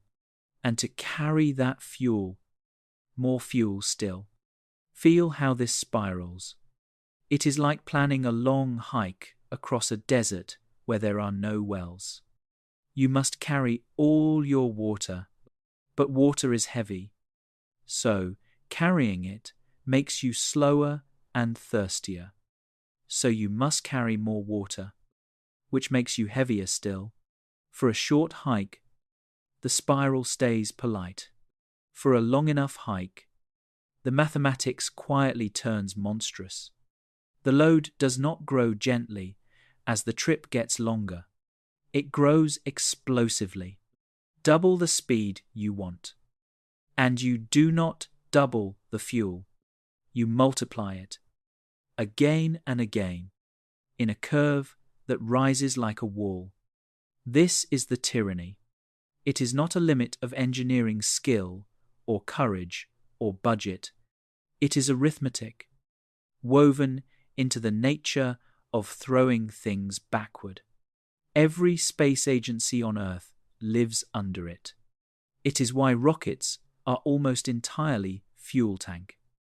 Enormous towers of propellant balancing a tiny cabin on top, like a skyscraper built to deliver a single room. When you watch a launch, you are watching a machine that is mostly fuel, burning the greater part of itself just to climb out of Earth's gravity. Now, let us aim that arithmetic at Proxima Centauri, and I will be gentle, because the numbers are not. Suppose we are patient. Suppose we accept a voyage of 1,000 years, 50 times longer than any spacecraft has ever operated. Even that undemanding trip requires speeds far beyond anything chemical rockets have ever achieved. And if we ask for a faster trip, a crossing within a single human lifetime, the equation's answer stops sounding like engineering and starts sounding like a joke told by the universe. Physicists have worked through scenarios like this many times.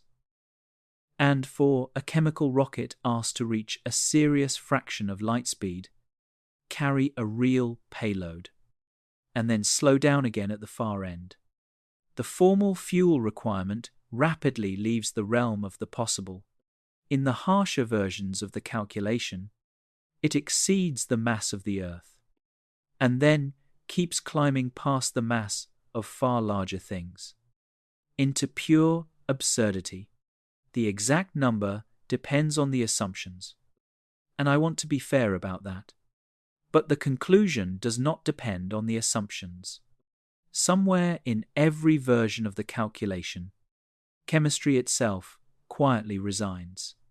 The energy packed into chemical bonds, the fire we have ridden since the first campfire, is simply too dilute for interstellar roads. Let that settle without any sadness. Loosen your jaw. Let your hands rest open. This is not a story about failure. Chemical rockets took us to the moon. They lifted Voyager. They carried every satellite that guides your phone. They are magnificent machines. But they are rowboats. Superb, hard-won rowboats. And the gap between our sun and the next is a Pacific Ocean. No amount of rowing harder crosses it.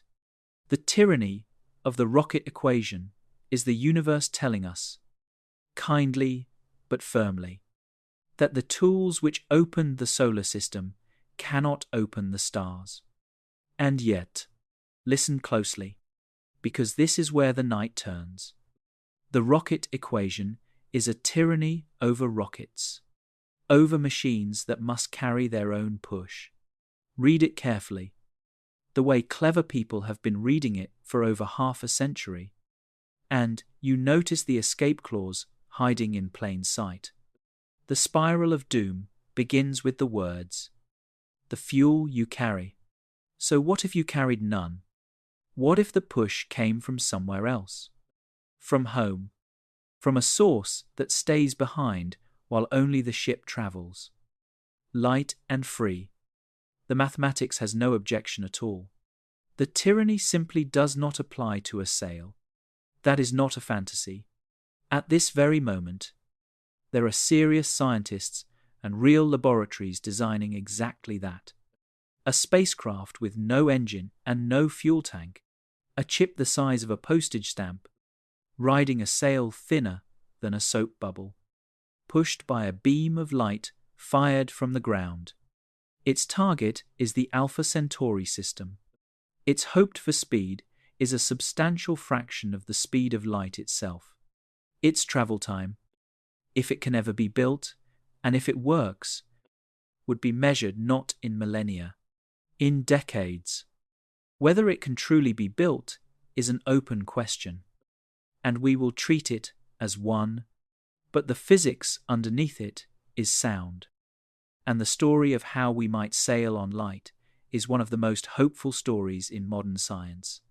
Let the rowboats rest behind us. We are going to raise a sail.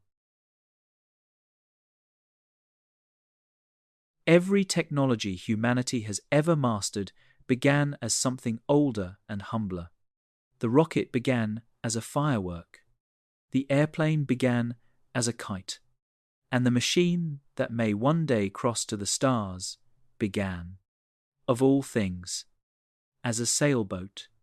A sailboat, if you think about it the way an engineer does, is a kind of miracle.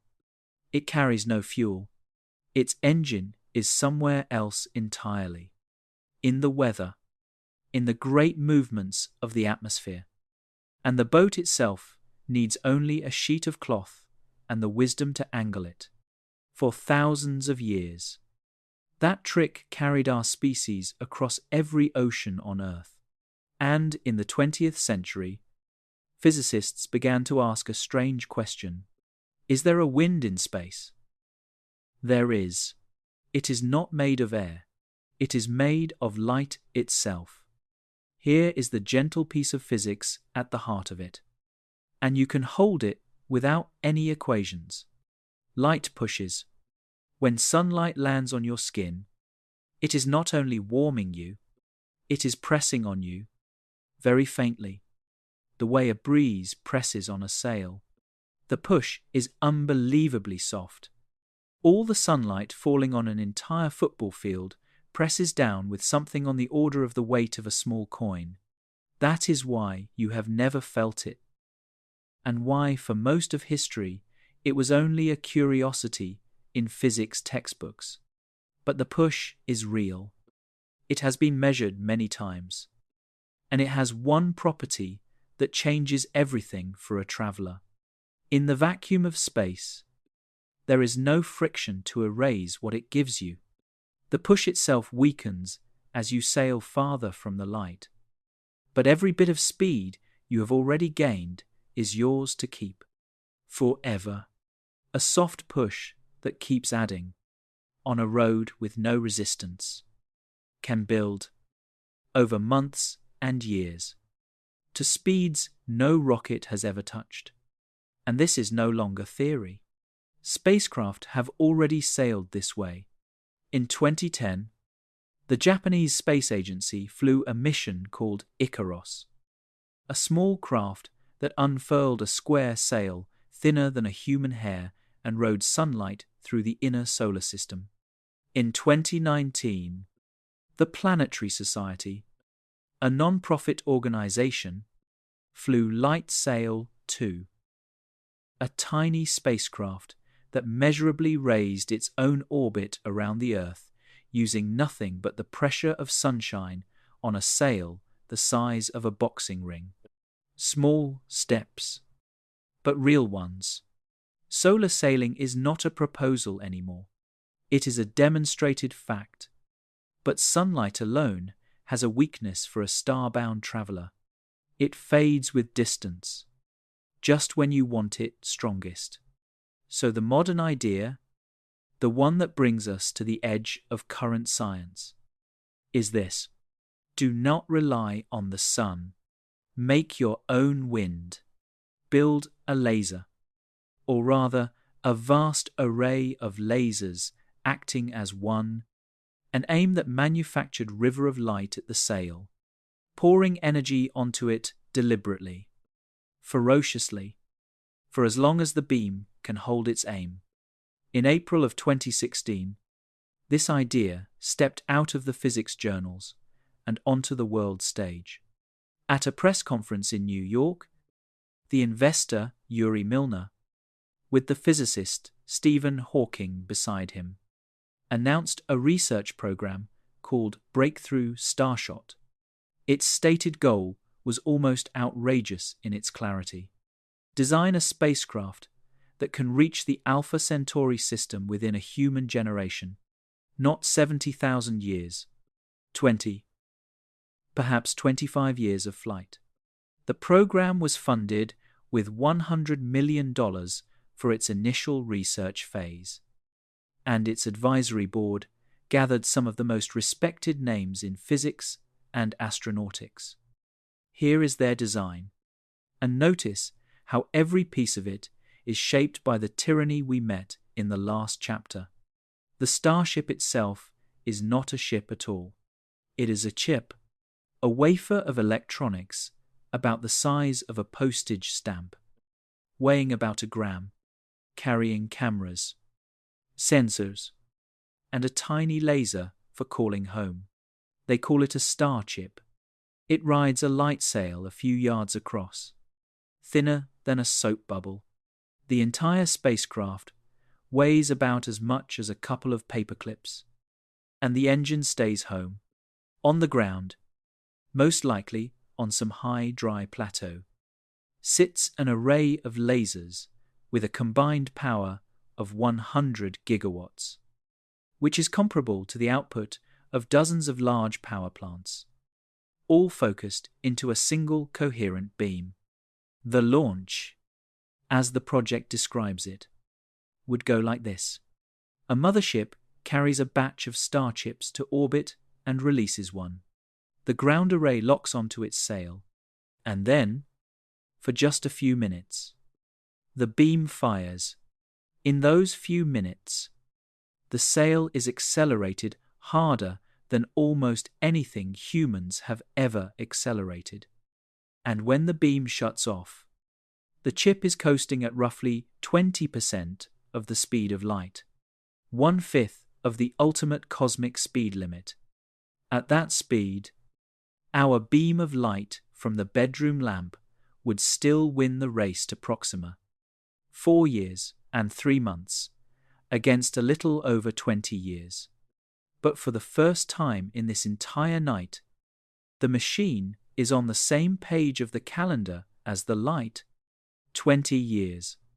A child born on launch day would be finishing college when the chip swept through the Alpha Centauri system, cameras snapping, instruments tasting the environment, perhaps photographing Proxima b itself from close range. Then, a little over 4 more years for those photographs, carried by radio at light speed, to fall back across the gulf to Earth.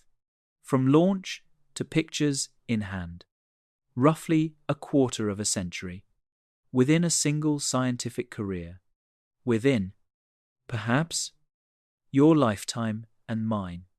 Now, the other side of the ledger, because this dream has won, and the project's own scientists are the first to list it. Breakthrough Starshot is a research program, not a construction project. No starship exists. The laser array would be by far the most powerful directed energy system ever built. And holding its beam focused on a sail the size of a tabletop across hundreds of thousands of miles pushes optics to its theoretical edge. The sail must reflect the beam almost perfectly, because absorbing even a sliver of 100 gigawatts would vaporize it instantly, and no known material fully meets that requirement yet. Though laboratory work on ultra-thin reflective films has made genuine progress at 20% of light speed, even tiny dust grains become potentially destructive projectiles. So the chip must survive the road we walked in Chapter 8. One atom and one grain at a time. For 20 years without repair. And the whisper of its tiny laser must somehow be heard across 4 light years. The basic propulsion principle uses known physics, and that matters enormously. But whether all of its requirements, the beam, the sail, the survival, the call home, can be satisfied together in one machine, remains unknown. That is the fair summary. And the project itself would not phrase it much differently. A generation of work, with no guarantee at the end, and no known law of physics has yet ruled out the basic concept. One more limitation deserves a quiet moment, because it teaches the scale of this challenge better than any number. The star chip cannot stop. There are no brakes on a light sail with no laser at the far end. It would cross the entire Alpha Centauri system, the fruit of 20 years of flight and decades of preparation, in a matter of hours, gathering its data in one precious sustained glance before coasting on into the endless dark beyond. All that effort for a flyby, with the boldest concept modern physics can responsibly propose. The very best we can currently imagine sending to the nearest star is a camera, the weight of a paperclip, on a one-way trip, waving as it passes. So rest on that image for a breath. It is humbling and beautiful at once, and it sharpens the question that has been waiting behind this whole night. Chips and cameras are wonderful, but what about us? What about people with heartbeats and families and the need for air and gravity and each other? If a gram of electronics strains the outer limits of our engineering, what would it take to send living human beings across 4 light years? There is an answer, of a kind. It requires no new physics at all. It requires instead something we have never had. Patience beyond the length of a human life. It is called the generation ship, and it is one of the grandest and most unsettling ideas our species has ever taken seriously. There is a thought experiment that has haunted scientists, writers, and philosophers for about a century, and now, in the deep middle of the night, it is ours. It begins with an admission. Suppose we never find a shortcut. Suppose the speed of light remains the wall it appears to be. And suppose even the laser sails of the last chapter can never be scaled up to carry flesh and blood. Does that close the stars to humanity forever? Not necessarily. If the journey takes centuries, then let it take centuries. Build a ship so large, so complete, so self-sustaining, that it is not really a vehicle anymore. It is a small world. Fill it with fields and water and light, with homes and workshops and gardens. Launch it toward Proxima Centauri at whatever speed engineering can provide, perhaps a few % of the speed of light, and accept, calmly and from the very beginning, the defining fact of the voyage. Everyone who boards the ship on departure day will die aboard it. So will their children, perhaps their grandchildren too. The ones who finally stand at the windows as Proxima grows from a spark into a sun will be people who never saw the Earth, descendants of travelers, born in the corridor between 2 stars. This is the generation ship, and its lineage is older than you might think. As early as 1918, the American rocket pioneer Robert Goddard wrote privately about arcs that might drift between stars over immense spans of time. Tsiolkovsky, our schoolteacher from Kaluga, imagined space colonies carrying humanity outward across generations. And in 1929, the British scientist J.D. Bernal described enormous hollow spheres, self-contained worlds for thousands of people, that could in principle wander the galaxy.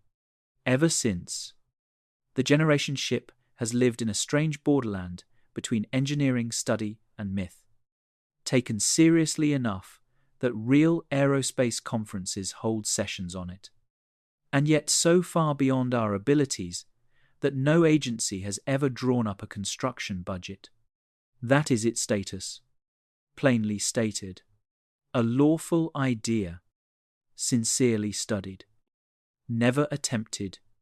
Let us walk aboard, slowly, and feel the problems one by one, not as a list of obstacles, but as what they really are, questions about what a human being needs. The first need is the obvious one, a world that does not run out. On Earth, you never think about where your next breath comes from, because a planet-sized web of oceans, forests, and microbes is quietly recycling everything, powered by a star. A generation ship must shrink that entire web into a hull. Every breath exhaled must become a breath inhaled again. Every scrap of waste must become soil.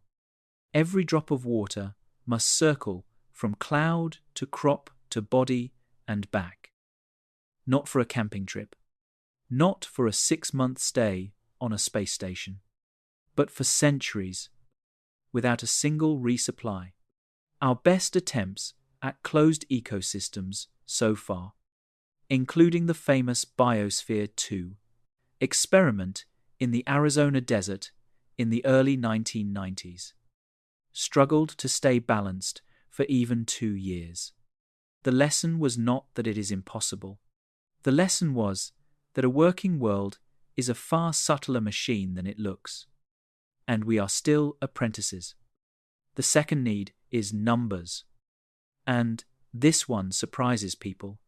How many passengers does the voyage require? Not a family, not a village of 50.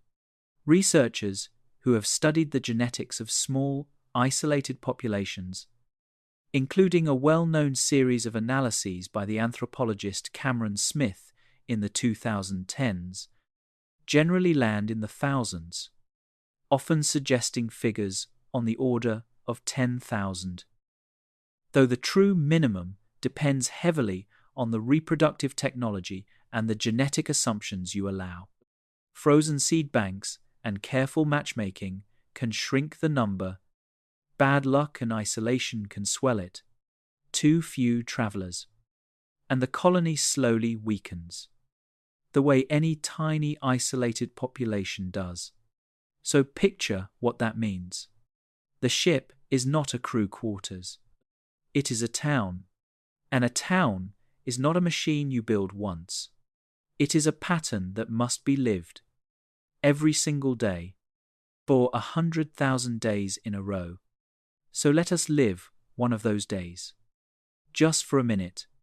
I should say first, plainly, that no real generation ship has ever been designed in enough detail to show us an ordinary day aboard one. What follows is an imagined picture, an illustration, built from the needs that the serious studies keep pointing to. Air, food, learning, and something to live for. Hold it as a dream, not a blueprint. Somewhere in the 3rd century of the voyage, on an ordinary morning, the lights along the central gardens brighten slowly. On a schedule written by engineers who have been dead for 200 years. The light is tuned to the color of a sunrise neither the gardeners nor their great-grandparents ever saw. A woman walks between rows of wheat, checking leaves, the way someone always has, every morning of the voyage. Because the wheat is not scenery, it is the air. The fields of a generation ship are its lungs. And farming there is not an occupation. It is a heartbeat. Children run past her toward a school where they will learn chemistry they will use. And history they can never touch. There might be a room in that school that is essentially a shrine. Recordings of rain, the sound of an ocean, which is the sound of more water than the ship will ever carry. Videos of crowds, of forests, of weather, of a horizon, that strangest of all things, a line beyond which there is more. The children would be shown these things the way we show children paintings of ancestors. This is where you come from. You will never go there. Be proud anyway. And in the evening, the town gathers for something. A festival, a wedding, a remembrance. Because the studies that take these voyages seriously keep circling the same quiet worry. On a generation ship, one of the hardest systems to maintain may not be mechanical at all. It may be meaning. The ship would have to carry purpose the way it carries water. Recycled, tended, never allowed to run dry. And that brings us to the third need. The one that has no engineering answer at all. The one that keeps philosophers awake. The people, specifically, the ones in the middle. Think about the middle generations for a moment. Gently, because their situation is unlike anything in human history. The first generation chooses the voyage. Whatever hardship follows. They volunteered for it. Eyes open. The final generation receives the reward. A new sun swelling in the windows. A world to explore. A story with an ending. But between them stretch the middle generations. People born into a corridor, who will die in a corridor, whose entire lives unfold in service of a decision they never made and a destination they will never see. They inherit a one-way voyage, the way one inherits a debt. Ethicists have written seriously about whether any generation has the right to make so total a choice on behalf of the unborn. And there is no clean answer. Some point out, softly, that every child ever born on earth was also born without consent into circumstances chosen by others. Aboard a ship called a planet whose course no one controls. Others answer that the scale of confinement is different in kind, not just degree. I will not pretend to settle it for you.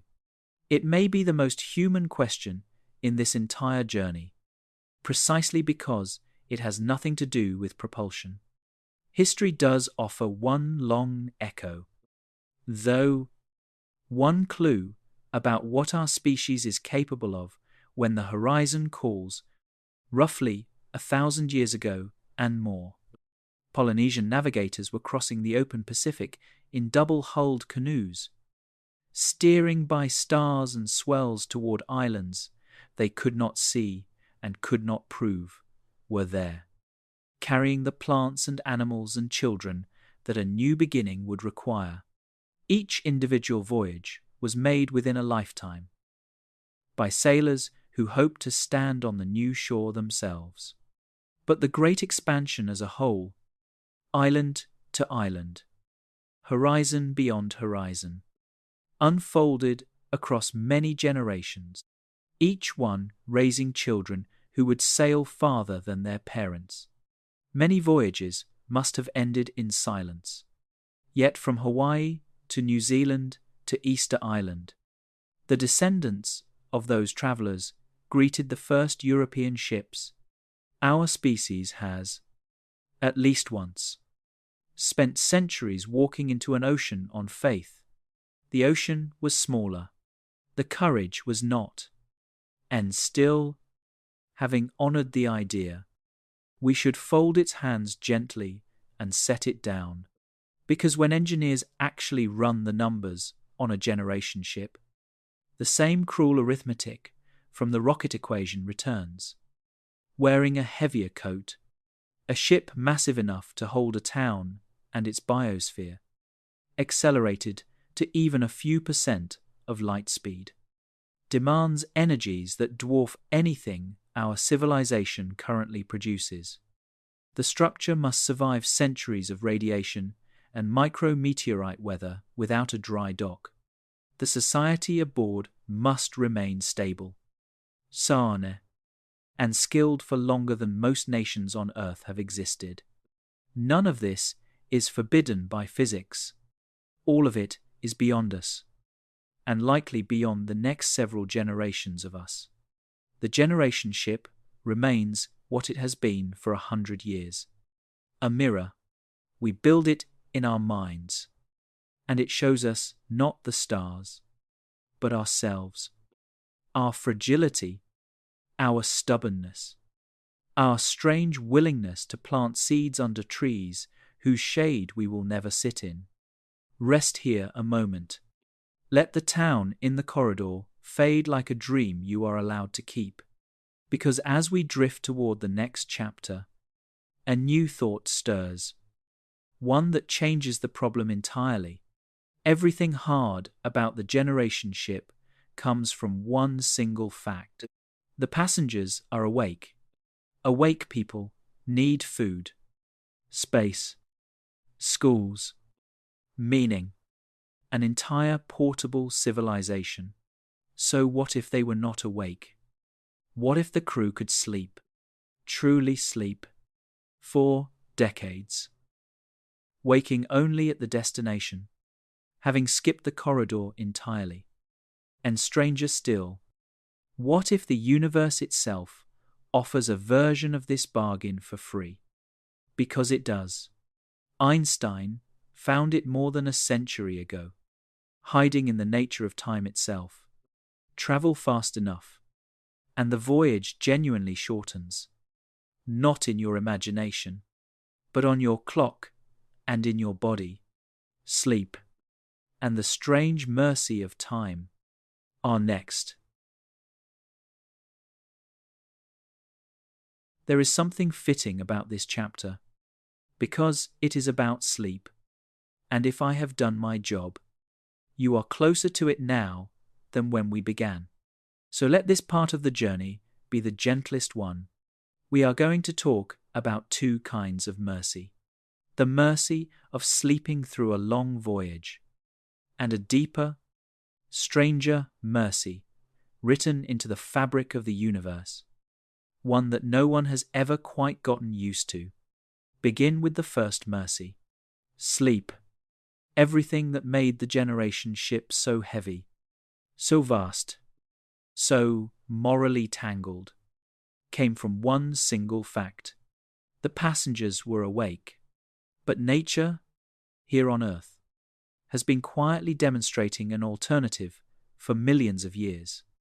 Every autumn, a bear walks into a cave carrying nothing at all. No supplies, no stores, no luggage. It simply lies down, and its body performs a kind of magic. Its heart slows from dozens of beats per minute to a handful. Its temperature drops.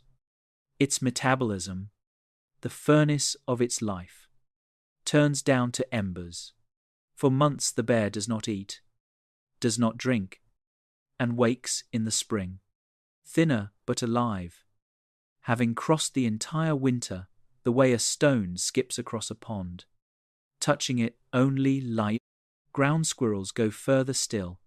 In the depths of hibernation, an Arctic ground squirrel's body temperature falls below the freezing point of water, and its brain activity fades to a whisper.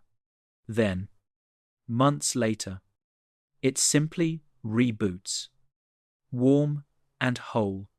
Nothing about this violates biology. It is biology, which raises the question that medical researchers and space agencies have been asking with increasing seriousness. Could a human being do something like it? Here is where that science truly stands. Humans do not hibernate. We never evolved the trick. But medicine has learned to borrow pieces of it. In hospitals around the world, surgeons already cool patients by several degrees to protect the brain during certain operations, slowing the body's demands to buy precious time.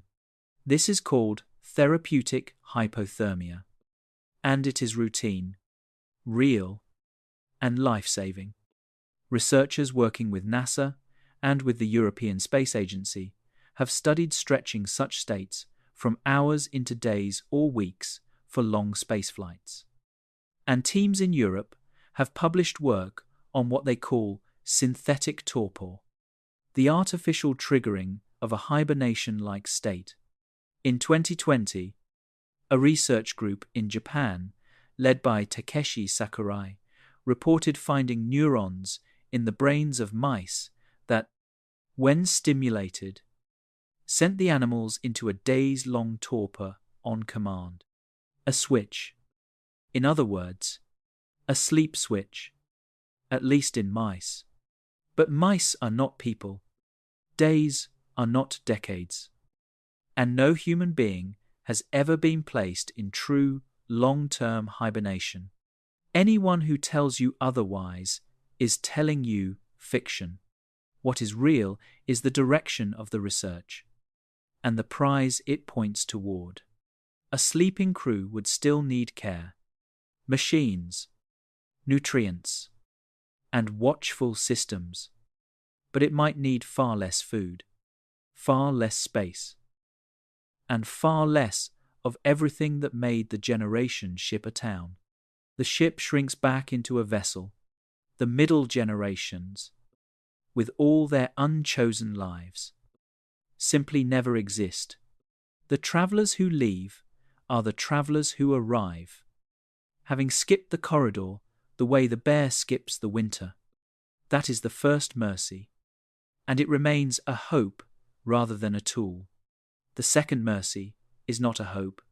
It is a fact, tested and retested for over 100 years. And it is one of the strangest facts ever discovered. Time is not the same for everyone. In 1905, a young patent clerk in Switzerland named Albert Einstein published the special theory of relativity. And, buried in its mathematics, was a prediction that sounded like poetry pretending to be physics. A clock moving relative to you is measured to run slow, compared to your own.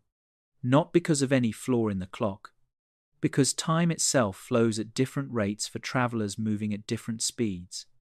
At everyday speeds, the difference is absurdly small, which is why no one had ever noticed it in all of human history. But as a traveler approaches the speed of light, the effect grows without limit. The universe, it turns out, pays fast travelers in the only currency that matters: time. And please hear this clearly, because it is the part people struggle to believe. This is not a theory in the casual sense. It is measured. Physicists have flown atomic clocks around the world on airliners and found them ticking differently from their twins left on the ground. By exactly the predicted whisper, the satellites that guide your phone must correct for relativity constantly, or their errors would pile up kilometre by kilometre within a single day. And your map would quietly stop telling the truth. Unstable particles, created by cosmic rays at the top of our atmosphere, live far too briefly to reach the ground. And yet they reach the ground constantly, because at their enormous speeds, their internal clocks genuinely run slow. Every test, for a century, has agreed. Moving clocks run slow.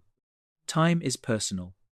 Now aim this fact at Proxima Centauri and watch what it does. Suppose we could build a ship, never mind how for a moment, that accelerates gently at the same rate you feel gravity pulling you into your bed right now. Nothing violent, just a steady, comfortable push. 1G. The feeling of standing on Earth. Maintained month after month. Such a ship approaches the speed of light astonishingly quickly as the months pass. Physicists who work out the journey to Alpha Centauri under constant 1G acceleration, speeding up for the first half and braking for the second, find that the trip takes about 6 years, as measured by clocks on Earth. But aboard the ship, the travelers experience only about 3.5 years. The universe hands them 2.5 years. Free. Push the same mathematics further, and it becomes almost frightening in its generosity. A 1G ship bound for the center of our galaxy, 26,000 light-years away. Arrive. By Earth's calendar. 26,000 years from now. But the crew aboard ages only about 20 years. Within a single human lifetime, felt from the inside, such a ship could cross distances that light itself needs millennia to cover. I should say plainly that these are idealized calculations. They assume energy supplies, shielding, and engineering that nothing on our horizon can provide. But the time itself, the slowing, the gift, is not speculative. That part is as solid as anything in physics. And here, I am sorry to say, is the third and final cruelty of this night. The last turn of the phrase, worse than you think. Because the universe keeps its ledgers balanced, and the mercy of time has a price that no engineering can ever remove. The traveler saves time. Home does not.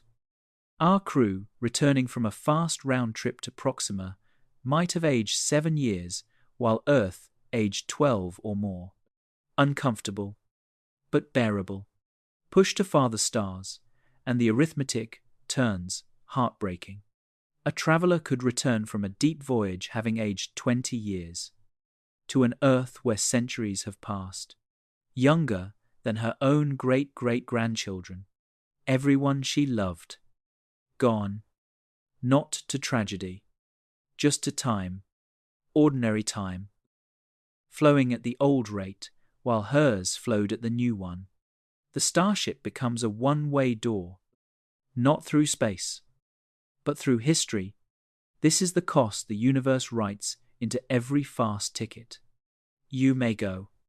It says, you may even go quickly, by your own clock. But you cannot bring your world with you, and it will not wait. Distance, which we have spent all night failing to cross, guards itself one final way. Even if you defeat it, it takes the era you belong to as the fare. Breathe out slowly. Let that one drift away like the others. Because somewhere in that bedroom from the start of our night, the beam from the lamp is still flying. Hours out now, passing the pale blue period at the end of the poster. Immune to all of this. Along light's path, no time accumulates at all. The journey and the arrival, for light, are written in the same instant. Only we, the slow things, the things with heartbeats and calendars, pay for distance in years. And knowing that, people have always asked the impatient question, the one you may have been holding since the opening minutes. Why cross the distance at all? Why not cheat? Fold space, tunnel through it. Surely, in a universe, this strange, there is a shortcut. It is a fair question, and it deserves a fair answer, not a wave of the hand. The surprising truth is that Einstein's deeper theory, his theory of gravity, contains mathematics that looks exactly like a shortcut. Warp bubbles, wormholes, they were not invented by movie writers. They were found inside serious equations by serious physicists. And yet every starship built from them remains parked on the whiteboard. For one profound reason that is itself worth understanding. That reason is where we go now, to the last locked door of the night. Every culture that tells stories has some version of the magic door. Step through the wardrobe, the mirror, the painted archway, and emerge somewhere impossibly far away. It may be the oldest wish in all of storytelling, older than flight, older than invisibility. So it says something remarkable about our universe, that when physicists write down their deepest theory of space and time and follow its mathematics honestly, something like the magic door appears, not in the myths, in the equations. For this second to last stretch of wakefulness, I want to show you the two most famous doors, tell you who found them and what they would require, and then explain, gently, why they remain drawings. Because the reason they remain drawings is not a technicality. It is one of the most interesting facts we know about reality. Begin with the foundation.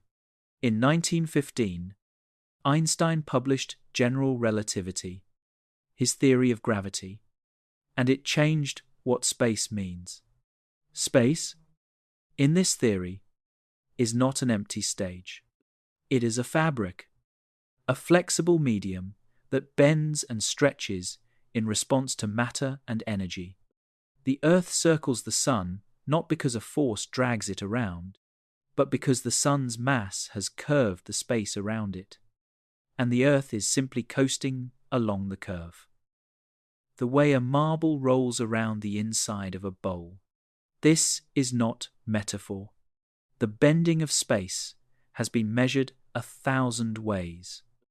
From starlight curving around the Sun during eclipses to the gravitational waves, actual ripples in space itself.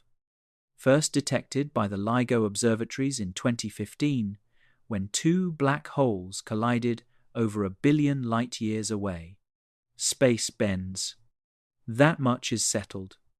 And the moment you know space bends, a door creaks open in the mind. If space can bend, can it bend for us? The first door is the warp drive, and its story is delightfully modern. In 1994, a Mexican physicist named Miguel Alcubierre, then a graduate student in Wales, and by his own cheerful admission, a Star Trek fan, asked a wonderfully disciplined version of the fan's question. Is there any arrangement of space bending, allowed by Einstein's equations, that carries a ship faster than light without breaking the rules? He worked the problem backward, designing the geometry first, and found that general relativity permits one to write down exactly such a shape. The design is beautiful. The ship itself never moves quickly at all. Instead, space contracts in front of the ship and expands behind it, so that the ship, resting quietly inside a bubble of normal space, is carried along like a surfer on a wave, while the wave is the universe itself moving. Nothing inside the bubble ever breaks the speed limit locally.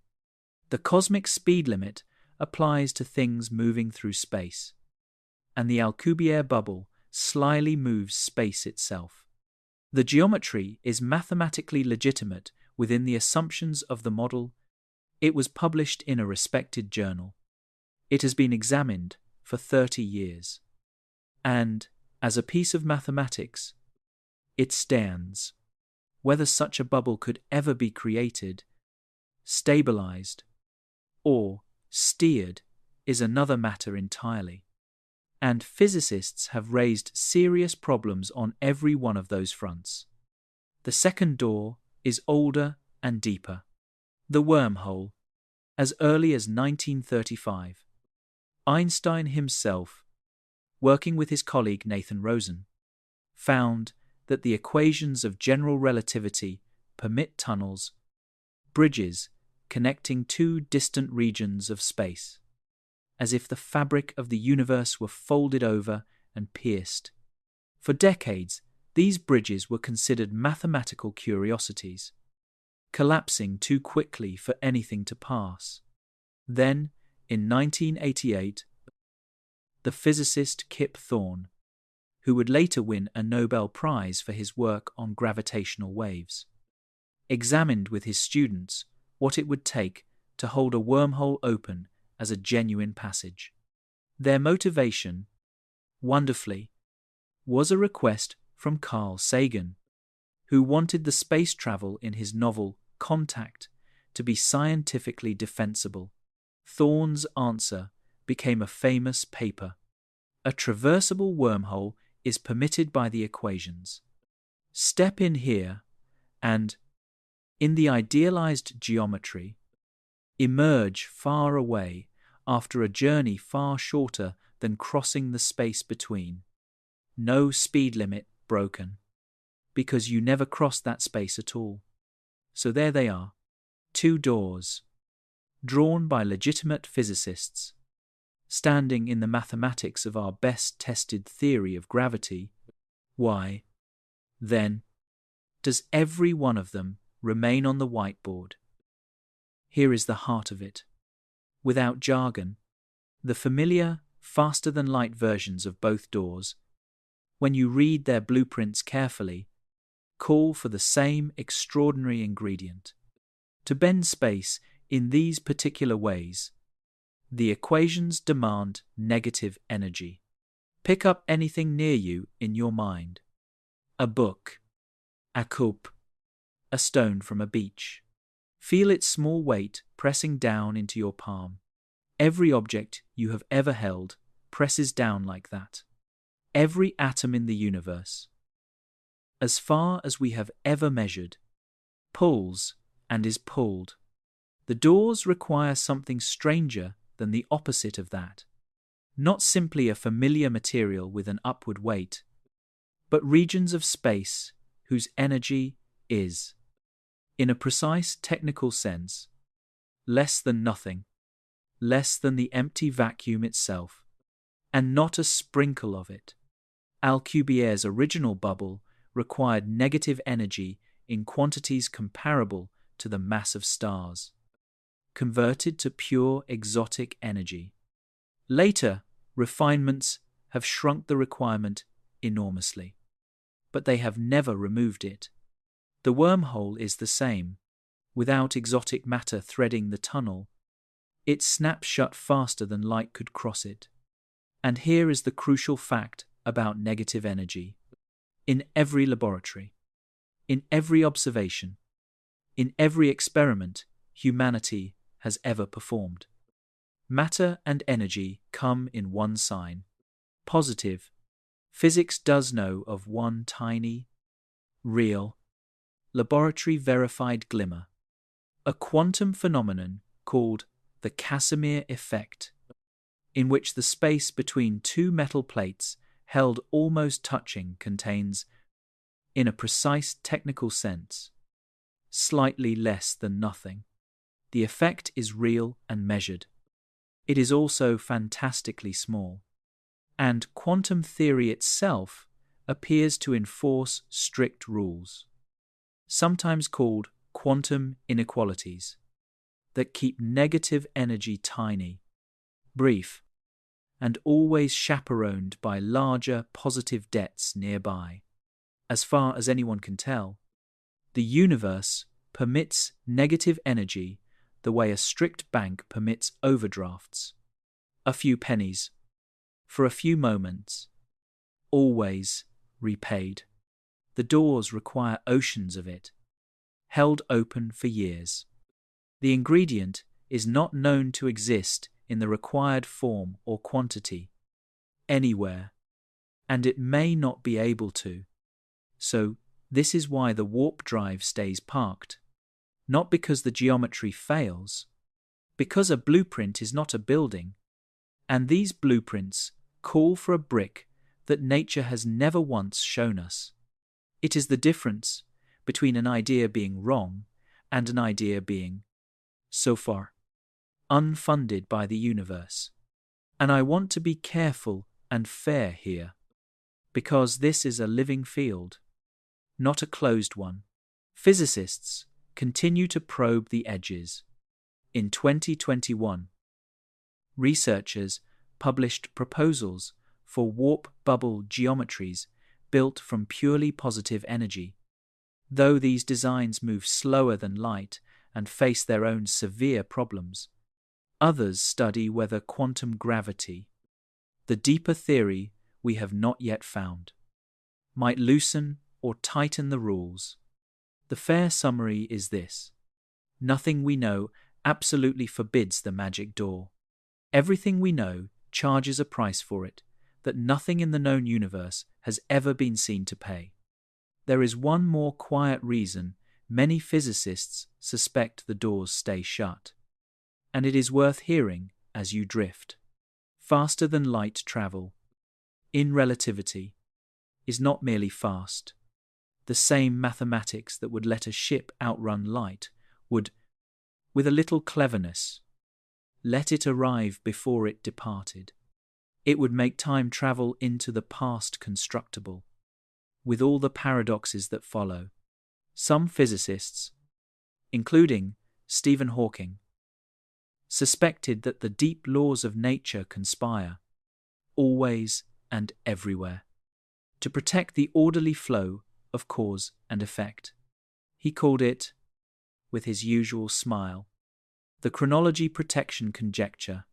The universe, in this view, keeps its speed limit not out of stinginess, but to keep its story straight. And so we arrive, you and I, at the quiet bottom of the engineering. Count the doors with me. One last time. Like counting breaths, we rode with rockets and found the ocean too wide. We raised sails of light, L1s, that may yet carry our cameras across within our lifetimes. We imagined towns in corridors, and sleepers skipping the winter dark, and time itself bending for the swift, at the price of everything the swift leave behind. And we knocked, respectfully, on the magic doors, and found them locked by a missing substance rather than a missing idea. The distance wins. 4 light years remains. For creatures like us, in times like ours, effectively uncrossable. And now something unexpected happens. Something I promised you at the very beginning. Having failed to cross the distance, we turn around and look at it again, and it begins to change shape. Because if crossing between stars is this hard for us, then it is likely this hard for anyone. Every civilization that might exist out there, around any of those 100 billion suns, would wake up inside the same physics, the same rocket equation, the same speed limit, the same locked doors, and once you see the distance that way, some of the oldest and eeriest questions in science, like why the sky is so silent, begin to look completely different, softer, almost kind. That turning is where we go now, as our night begins its long descent toward rest. Let us do something now that we have not done all night. Let us stop trying to leave and simply look up, somewhere above your roof right now. Whether your sky is clear or clouded, the stars of our galaxy are burning, not the few thousand you could count on a mountain night, but the true census, more than 100 billion suns in the Milky Way alone.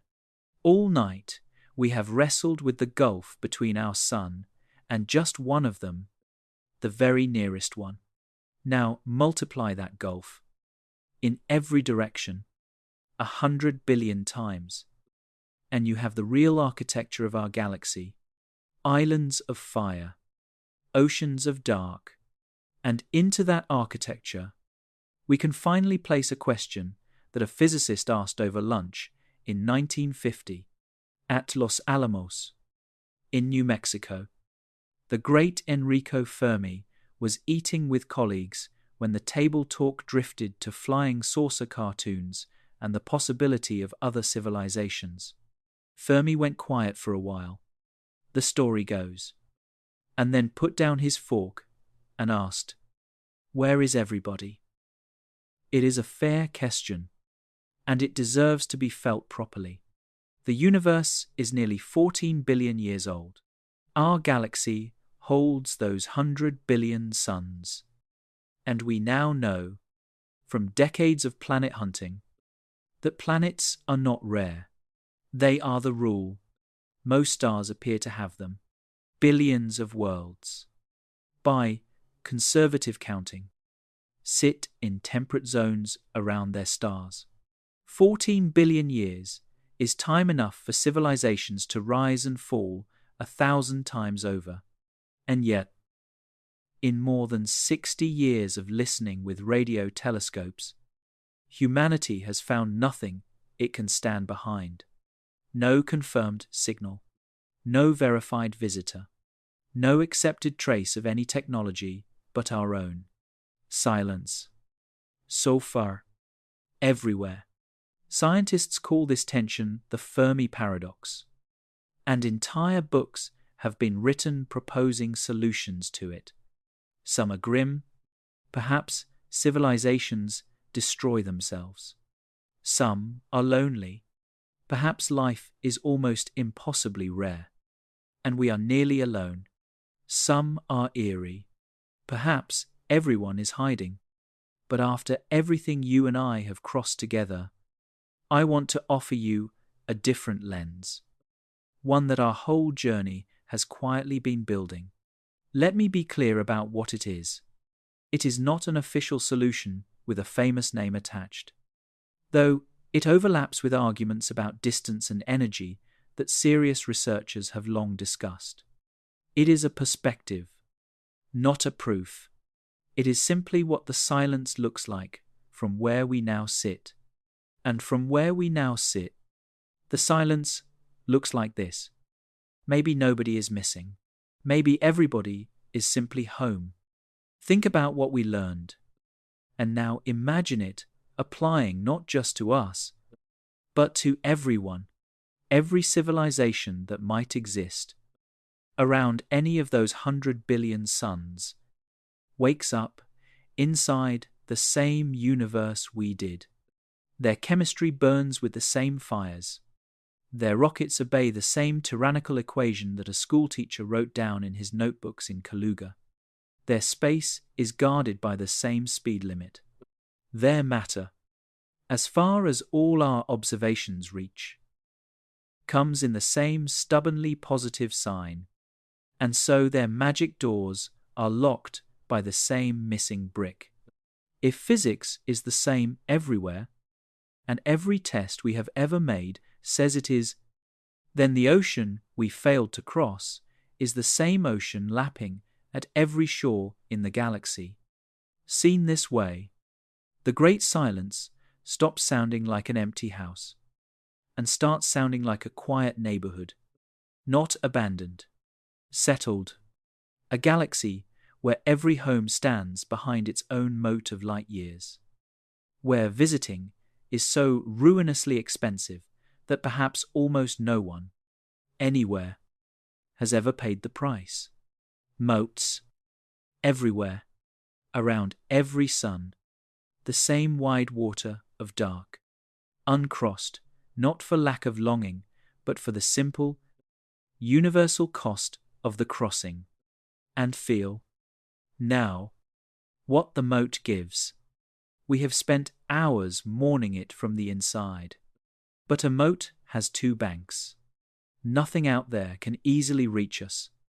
Either whatever exists among those 100 billion suns, the kind and the curious and the indifferent and the dreadful alike, all of it faces the same water that held us home. Earth has spent 4 billion years growing its oceans and forests, and finally its cities, inside what may be a remarkably well-guarded stillness. Every fairy tale fear of the dark, everything that ever made a child pull the blanket higher, runs into the same arithmetic that stopped our rockets. The moat does not just keep us in, it keeps everything else at a courteous remove. And its narrowest crossing is 4 light years wide. I will keep the promise of this channel and mark the edges of this comfort plainly. It is a way of seeing, not a conclusion of science. The moat makes visits fantastically hard, but no law of physics makes them strictly impossible. And the Fermi paradox still holds many pages we did not read tonight. A patient civilization with millions of years and no hurry could, in principle, spread slowly, despite everything we have learned. The silence remains genuinely unexplained. What this lens offers is not certainty. It is a way of hearing the silence without dread. The sky is not screaming a warning. It may simply be murmuring the truth we spent all night learning. Far is far, for everyone. And yet, even the widest moat has one thing that crosses it effortlessly. And we have been riding it all night. Light, radio. The moat stops ships, but it lets messages pass over the water, which means the stillness is not sealed. If anyone out there has ever called across their own moat, that call is still traveling, and it could arrive here as a whisper in our telescopes. And it works the other way too, because for the last 100 years, without quite meaning to, and once, memorably, entirely on purpose, our own civilization has been calling across the water. Our voice, faint as it is, has already washed over the nearest stars. And a few years ago, for one breathless season, astronomers listening at Proxima Centauri, the very star we have spent all night trying to reach, thought they heard something answer. That story, the true story of the signal from next door, is the last story of the night before we turn for home. Here is a thought that has kept me company for years, and now I hand it to you.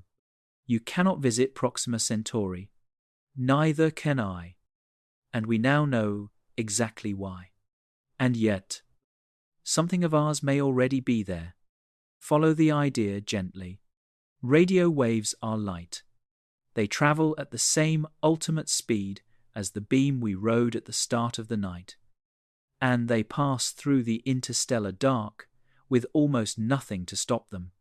Humanity built its first powerful radio transmitters about a century ago, which means that surrounding the Earth, right now, there is an expanding shell of our broadcasts, reaching roughly 100 light-years outward in every direction, and growing by 1 more light-year every year. Inside that shell sit thousands of stars. Proxima Centauri, a little over 4 light-years out, was swallowed by it generations ago. The first strong signals of our existence washed over the Alpha Centauri system before most of our grandparents were born, and fresh waves have arrived every day since. Somewhere in that flood are wartime broadcasts and moon landing coverage, symphonies and static, the electromagnetic diary of a century. Now, the fine print, because this idea is often told too generously. Over light years, ordinary television and radio leakage fades to phenomenal faintness, spreading and thinning until it sinks toward the ocean of natural noise. Detecting our everyday chatter from Proxima would be a heroic feat, likely beyond any receiver we ourselves know how to build. Our strongest and most focused emissions, certain military radars, certain deliberate transmissions, are another matter. A sufficiently advanced receiver, patiently aimed, might pluck those from the noise and recognize them as unnatural. So the truthful version of the romance is this: we have not announced ourselves loudly. We are less like a lighthouse and more like a lamp in a window, far up the coast, visible only to a keeper who happens to be looking with a very good glass. But the lamp is lit. It has been lit for 100 years, and no one can switch it off, because the light already left. Once, though, just once, we did light the beacon on purpose, and the story is worth a moment as you drift. In November of 1974, at the Great Arecibo Radio Telescope in Puerto Rico, astronomers marked the upgrading of the dish by transmitting humanity's most famous, early deliberate interstellar radio message. It lasted less than 3 minutes. Into it, Frank Drake and Carl Sagan and their colleagues packed a portrait of our species drawn in pure arithmetic. The numbers 1 through 10, the atoms of life: hydrogen, carbon, nitrogen, oxygen, phosphorus, the shape of our DNA, a stick figure of a human being, a count of our population, a little map of the solar system with the third planet lifted out of line, as if to say, here, this one, this is us, and a sketch of the telescope itself, the mouth that was speaking. The message was aimed at a dense cluster of stars called M13, chosen mostly because it was a rich target that happened to be overhead, and it will take about 25,000 years to arrive. Though by the time the signal reaches that distance, the cluster itself will have drifted from where we aimed. No answer is expected. The transmission was always understood to be a ceremony more than a call, a species clearing its throat, but it means something that we did it. For 3 minutes, one autumn afternoon, the lamp in the window became, briefly and deliberately, a signal fire. The fire is still traveling. It will be traveling long after every person who lit it is forgotten. And having learned to speak, even once, humanity turned the idea around and began, far more seriously, to listen. The modern search began in 1960, when a young astronomer named Frank Drake, the same Frank Drake, pointed a radio telescope in West Virginia at 2 nearby sun-like stars and listened for anything artificial. He heard nothing, but the search he started never stopped. Today, its largest incarnation is a program called Breakthrough Listen, launched in 2015 with $100 million of funding from the same Yuri Milner, whose starshot sails we met earlier. Breakthrough Listen buys time on some of the largest radio telescopes on Earth and combs millions of frequencies across thousands of stars, searching for the one kind of signal nature does not make: a narrow, pure, unnatural tone, a whistle in a universe that only knows how to roar. And now the story I promised. The strangest and most instructive thing that has happened in the modern search. It concerns, of all the stars in the sky, our star, the one this whole night belongs to, in April and May of 2019. The Parkes Radio Telescope in Australia spent many hours pointed at Proxima Centauri. The observations were actually studying the star's flares. Those violent eruptions we met in the country of endless dusk. But Breakthrough Listen's software combs everything.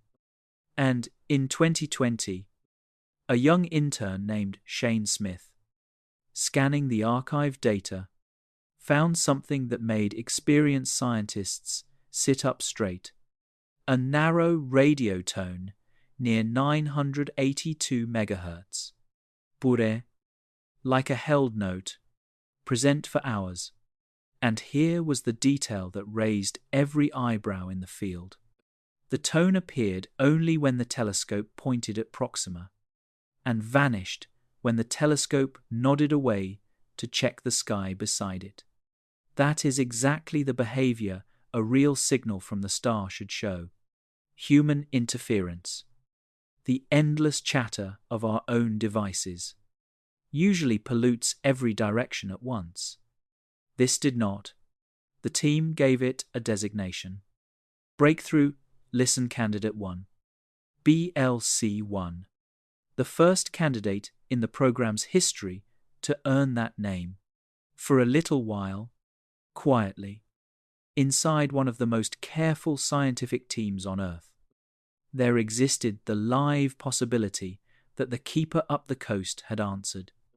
Word leaked to the press in December of 2020, and for a season the world held the thought. A signal from next door, of all places. Next door. Now watch what the scientists did, because this is the part of the story I most want you to carry. They did not celebrate. They did not announce a discovery. They attacked their own candidate. For a full year. With every weapon of doubt they had. Two researchers, Sophia Sheikh and her colleagues, led a forensic re-examination of everything Parkes had recorded. And in October of 2021, they published their verdict in the journal Nature Astronomy. BLC1 was not a message from Proxima. It was interference after all. But interference of an unusually sneaky kind. The analysis uncovered dozens of fainter signals in the same data, mathematical cousins of the candidate, spaced at telltale intervals that pointed to ordinary human electronics somewhere in the telescope's earthly surroundings.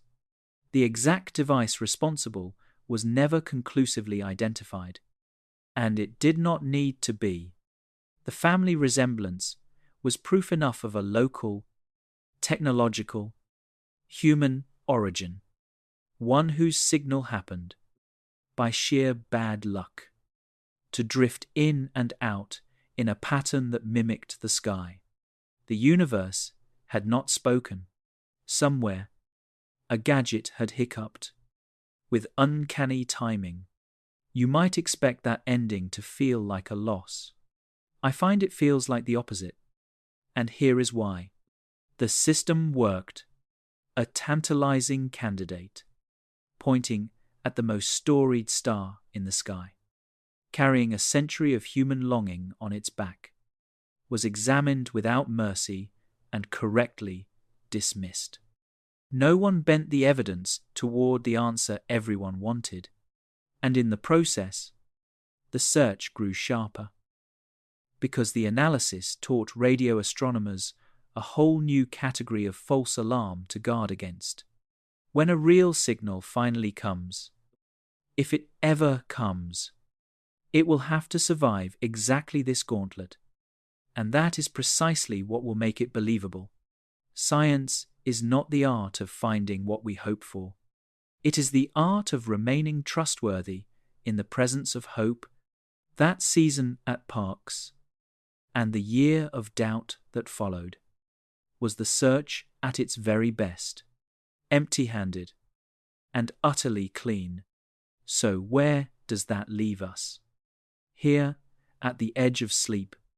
It leaves us in a universe where light crosses freely in both directions, where a century of our lamplight is already falling, however faintly, on nearby shores, and where we have learned to listen with a rigor worthy of the question, the silence, so far, holds.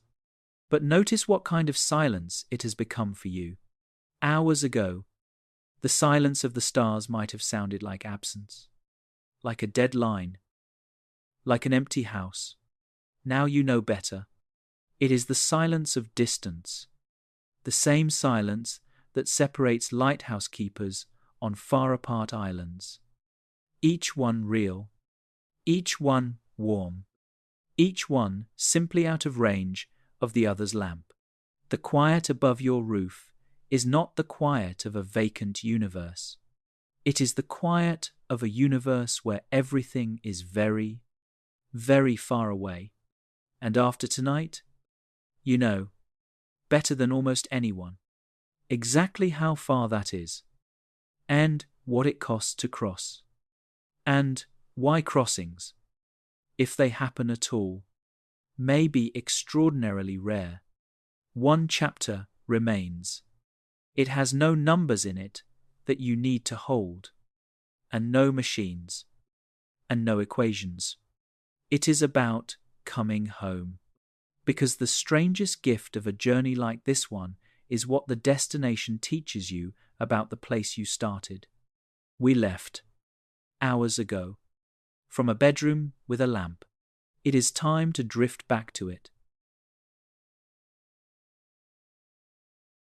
We have come a long way, you and I, and now, slowly, like a tide turning, we get to come home. You do not need to hold the whole journey. 3 images will carry it. The lamp, whose light we followed out of a dark bedroom, past the planets in an afternoon, and then through 4 empty years of falling. The grapefruit, alone on its kitchen table in New York, warming a grain of sand by the front door, with its nearest neighbor a continent away in Los Angeles, and the little red ember at the far end, Proxima, with its family of possible worlds, its country of endless dusk, and somewhere in its forever night, one modest yellow star in a crooked constellation, quietly being us. Everything else we carried tonight, the 70,000 years of Voyager, the sails and the sleeping crews, the towns in corridors, the fare that time itself charges the swift, the beautiful locked doors of Alcubierre and Thorn. All of it was in service of one feeling, and the feeling has arrived by now on its own. The distance is real. The distance is vast beyond every instinct we own. And the distance won. It was always going to win. That was never the secret of this night. Here is the secret of this night. Somewhere along the way, while we were busy failing to cross it, the distance changed sides. It began as the villain of our story, the worse than you think of the title, the thing that made the poster lie, that broke every model, that mocked our fastest machines, that named a fare not even Einstein's mercy could waive. But look at it now, from here, from the pillow, at the end of the journey. That same distance is the reason no storm from Proxima touches your roof. It is the stillness that has guarded every sunrise this planet has ever had. It is the hush that lets a small world grow oceans and forests and cities and children without interruption for 4 billion years. The emptiness is not a void pressing in on us. It is a vastness holding everything else at a courteous remove. We wanted to escape the island, and we cannot. Not yet. Perhaps not for centuries. But it is worth remembering what kind of island it is.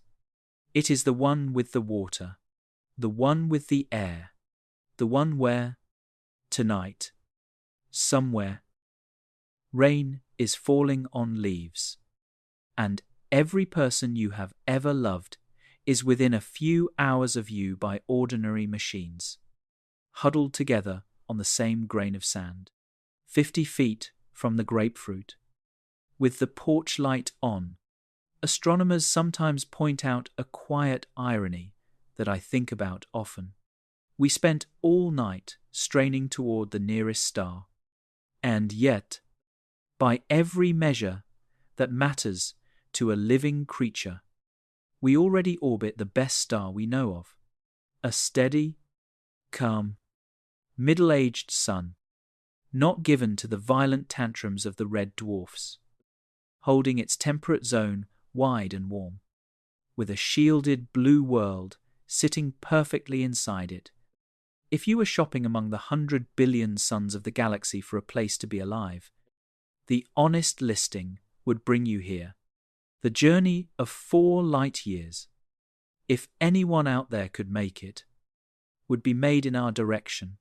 You are not stranded at the edge of paradise.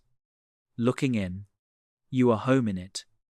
Looking out, and you are allowed to keep looking out. That is the last thing I want to leave with you, because this night should not close the sky. It should open it. The next clear evening, when you happen to glance up, something will have changed. Not in the stars, but in you. You will know that every point of light is a postcard from the past, years or centuries old, still warm from the crossing. You will know that between you and the nearest of them lies a continent of dark that light itself needs years to swim, and that this same dark is the oldest guardian you have. You will know that a paperclip of human cleverness may one day make the crossing we could not, and that somewhere at Proxima, a red sun may be setting forever over a twilight country no one has seen. The sky will not feel smaller for any of this. It will feel the way the ocean feels to someone who has finally learned how deep it goes. Not emptier, fuller.